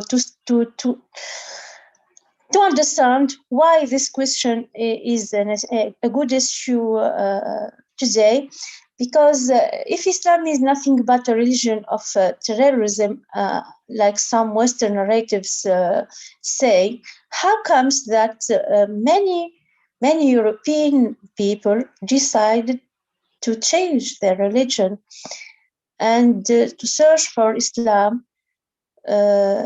The lack of spirituality in Western cultures is a very important reason. So they changed their religion, searching for Rahmatan Lil'Alamin, for the principles of Islam, which are love,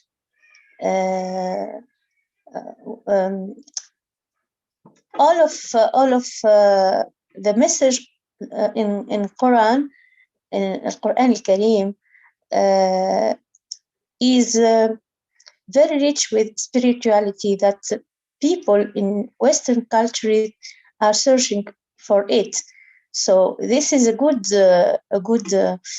reason we can answer this Islamophobia with.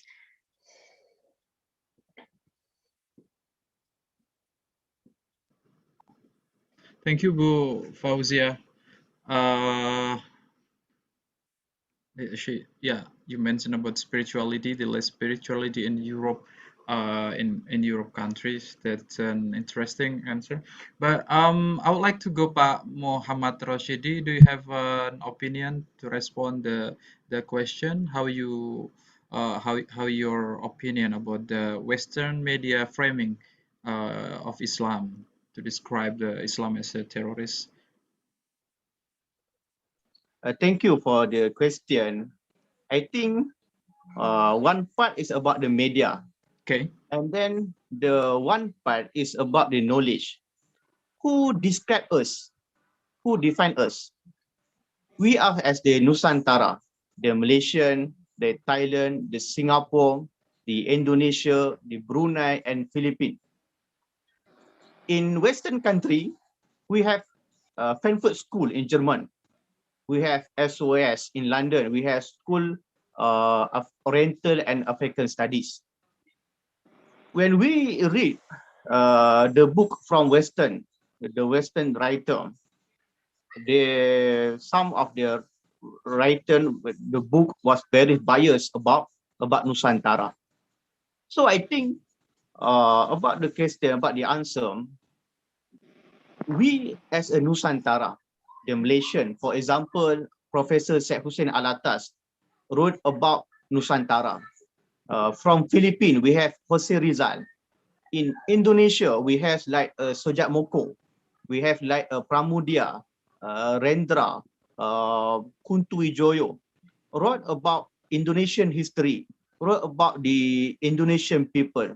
So if they have Frankfurt School, they have a SOS, we also should have the Nusantara School.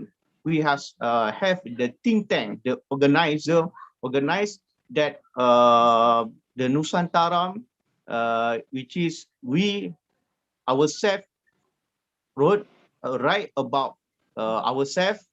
We write about Malaysian history, the Indonesian history, the Philippine history. So we must counter the narrative from Western. The media is one part, but the knowledge from ourselves, the native knowledge, which is we call as the Nusantara, the Mandiri, School of Mandiri, School of Nusantara. This answer from me. Thank you.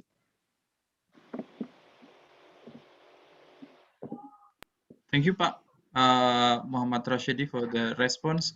The last speaker, Pak Asim. Hello, Pak Asim. Yes. Still with us. Can you give your opinion, short opinion about to answer the question? What's your response to the Western's media framing of Islam, which is described as terrorist and culprit of and full of violence? Bismillahirrahmanirrahim. يا أيها الذين آمنوا قال الله تعالى في سورة الحجرات إذا جاءكم فاسق بنبأ فتبينوا أن تصيبوا قوما بجهالة فتصبحوا على ما فعلتم نادمين. In Surah Hujurat, we are advised that if we listen any news regarding any important factor, any important issue, then we should investigate first of all, and then we should give our reaction or give our response. So this is this guideline, although has been given to Muslims in their religious book, but this guideline about media is universal. It can be applied. It can be applied throughout the world, throughout the media world, that they should be very selective when they broadcast, or when they publish, or when they write any news about any especially about any religion, about any leader of the religion. As far as concerned with the Western media shaping the Islam, I think unfortunately they are misshaping Islam. They are not presenting Islam in its true manner, are not presenting Islam's true picture. They have as you have listened from the Russian president, that it is not the freedom of that not the right of freedom, that you can target the leader of any religion. He has apparently and very clearly discredited all those newspapers, all those media groups who have present the Prophet sallallahu alaihi wasallam in a wrong manner. So Western media, media is the eye of the people, and media usually present the news which are liked by the society, and society is influenced by the viewpoints of the thinkers. So it is very sad to say that Western thinkers do not want to understand Islam. If they understand Islam from its original sources, if they read the history of Islam, we can say that with neutral manner, then they would feel that Islam is a religion of peace.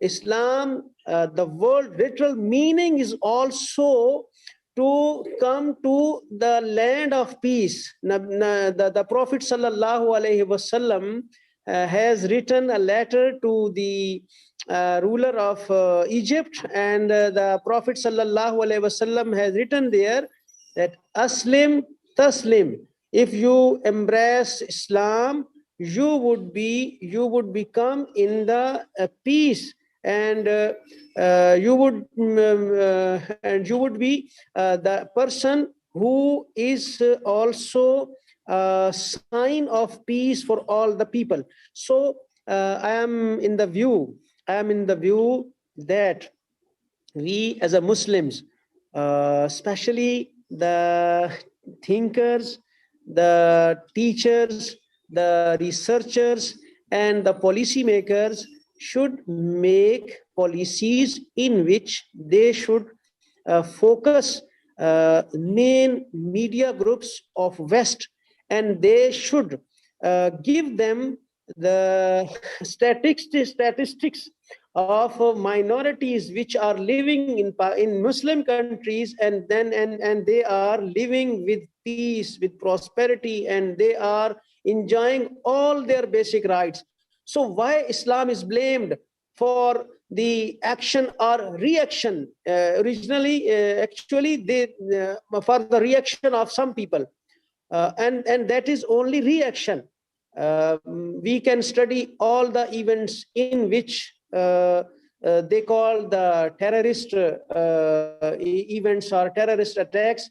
If we study keenly, it would be very clear that they were the reaction. But we say, our deen say, our religion say that no innocent person should be the target of any activity. So we condemned all these incidents in which innocent people were killed or were injured. So, but the Western media should not blame the religion for the actions of any particular person or any particular groups or any particular group. So I think that our responsibility is that we should present Islam from its original teachings, from the we should highlight the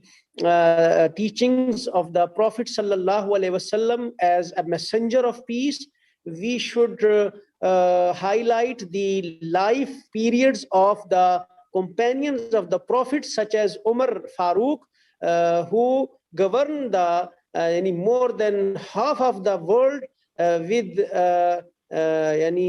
peace and with prosperity. We should present Sayyidina Usman, we should present Sayyidina Ali, we should present the dynasty of Umayyah, we should present the dynasty of Banu Abbas, we should present the dynasty of Ottoman Empire, in which they regarded all the human rights for all their inhabitants, and the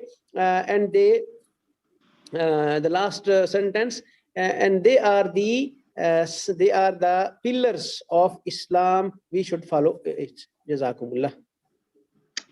Thank you, Dr. Asim Naim, to your answer.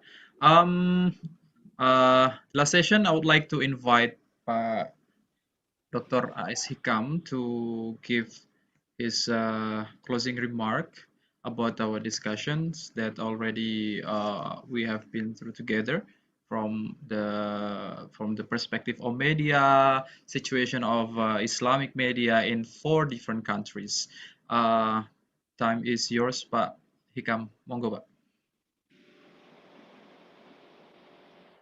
You are still muted. Okay. Thank you very much. I truly appreciate and quite struck with all of the presentation from the panelists that is, to me, representing different kind of explanation and also experience academically or maybe personally, and also on the ground activities that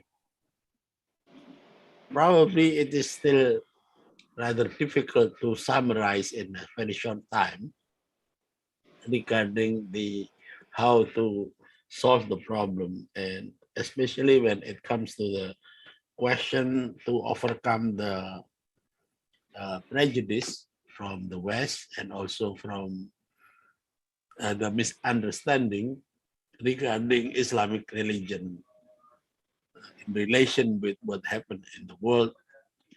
For example, the extreme of violent practices that we also still witnessing today. However, one of the things that I really am attracted to it is the different kind of approach here. For example, the explanation from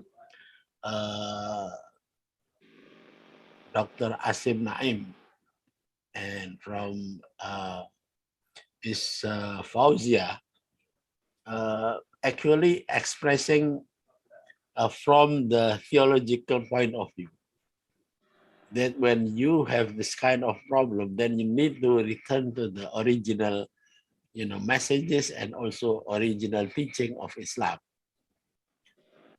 But from the perspective of Indonesia, like Bu Siti Samsiatun, from Alisa, and in a way also from Mr. Rashidi, it seems to me the approach is not only theological, but also the fact on the ground and the experience of the people or Islamic people when they face the situation like that, the practice of violent extremism or maybe even the suspicion from others. And therefore, you have, many different kind of explanation and also strategic voices from there. So it seems to me that maybe INFID can have a further conferences that try to approach this problem from different kind of, theoretical or philosophical grounds.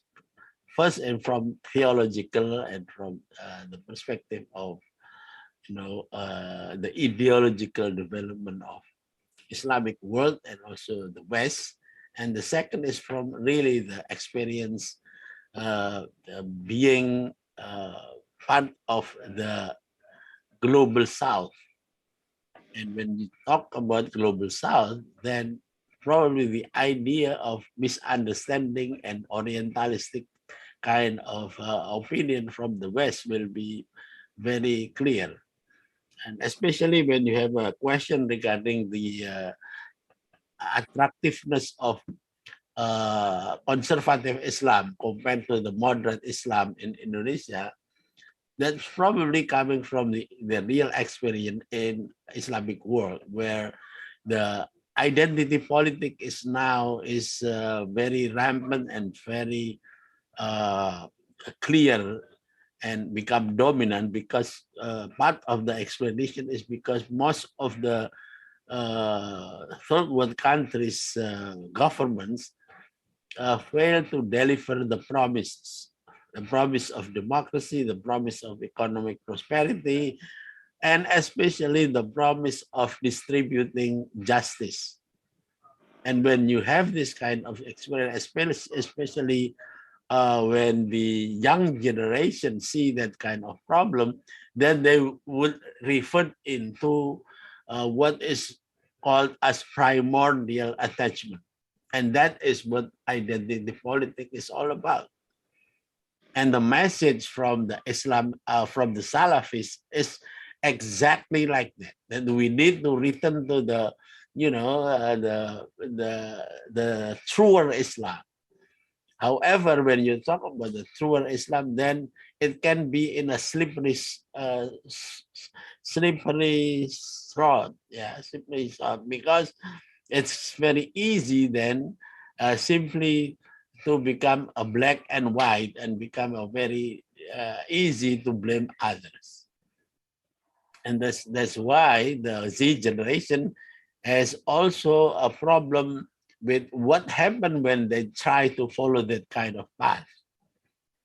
So on the one hand, you have a very interesting kind of message from the Salafis, which is that you are going to be a true Muslims and you are very exclusive.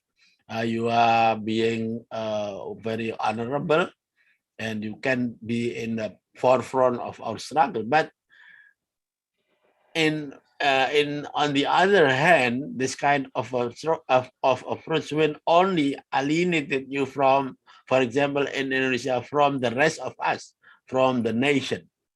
And then they become a very, very exclusive and closed kind of Muslim.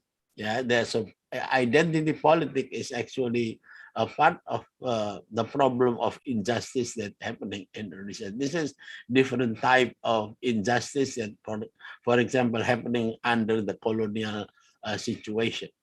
So when you see from that kind of perspective, then probably even the prejudice that's now spreading all over the world regarding Islam, regarding the Muslim, can be seen from the perspective that there is still a lot of injustice being done, especially between the North and the South. And the media has, perpetuated and also strengthening this kind of injustice by doing that, by doing the stereotype.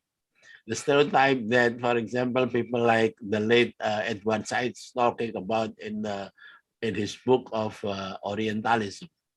So that is my answer, and I think the conference here, actually the session on media, is quite lively and quite interesting, because you have several different kind of perspective that maybe will enrich us, but it needs further, explanation and further elaboration in the future. Thank you very much. Thank you very much, Pak. Assalamualaikum warahmatullahi wabarakatuh. Waalaikumsalam warahmatullahi wabarakatuh. Pak Asikam, thank you very much for your closing statement.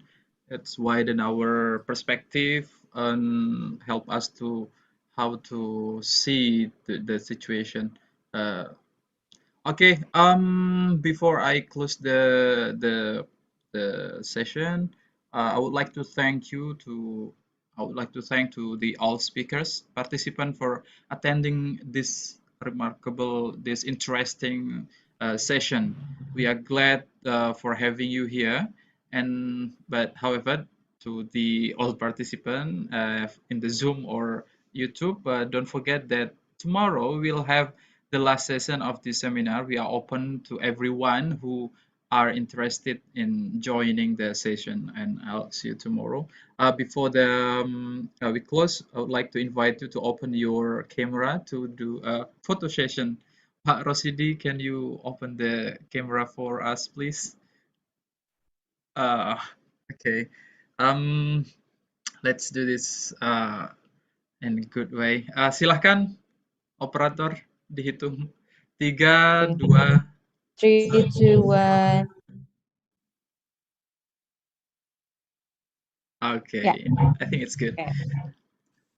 Once more, thank you, Pak Asikam. Thank you, Ibu Siti,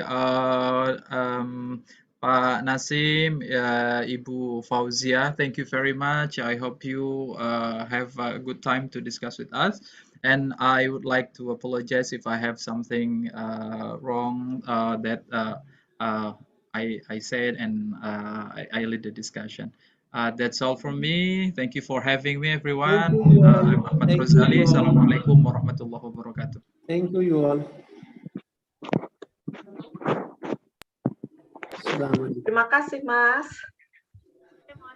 Terima kasih, Ibu. Assalamualaikum warahmatullahi wabarakatuh. Waalaikumsalam. Thank you. for everyone. Wabarakatuh. Inshallah, najma'u fil jannah, inshallah. Insyaallah. Pak Asim. Amin. Syukran. Insyaallah. Insyaallah. Mr. Azim, thank you very much. Thank you, Madam Fauzia. Thank you. Majority of Muslims know that Islam is blessing for the universe, or Rahmatan. The implementation of Islam is nurtured as wider as possible for many Muslim people. The concept of Rahmatan, the blessing for the universe, is prior to be fostered in various Muslim majority countries.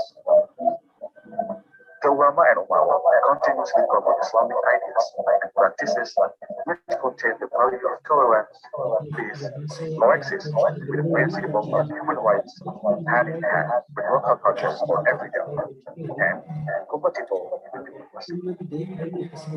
consistent in disseminating and practicing gender and charming Islam plays key role in maintaining Islam as a religion of peace. To provide a dynamic and fruitful discussion, INFID, as the initiator, collaborate with Nahdlatul Ulama and Muhammadiyah, inviting various Islamic organizations in Pakistan, Malaysia, and Tunisia to join together. The discussion aims to share experiences and efforts that have made by the 4 countries in strengthening understanding and practice of Islam as Rahmatan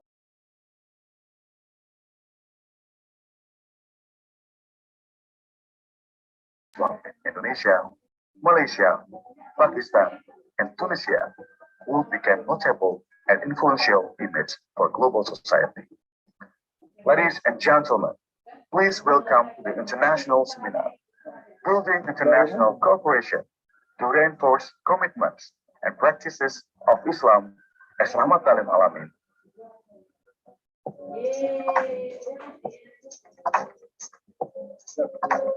Thank you.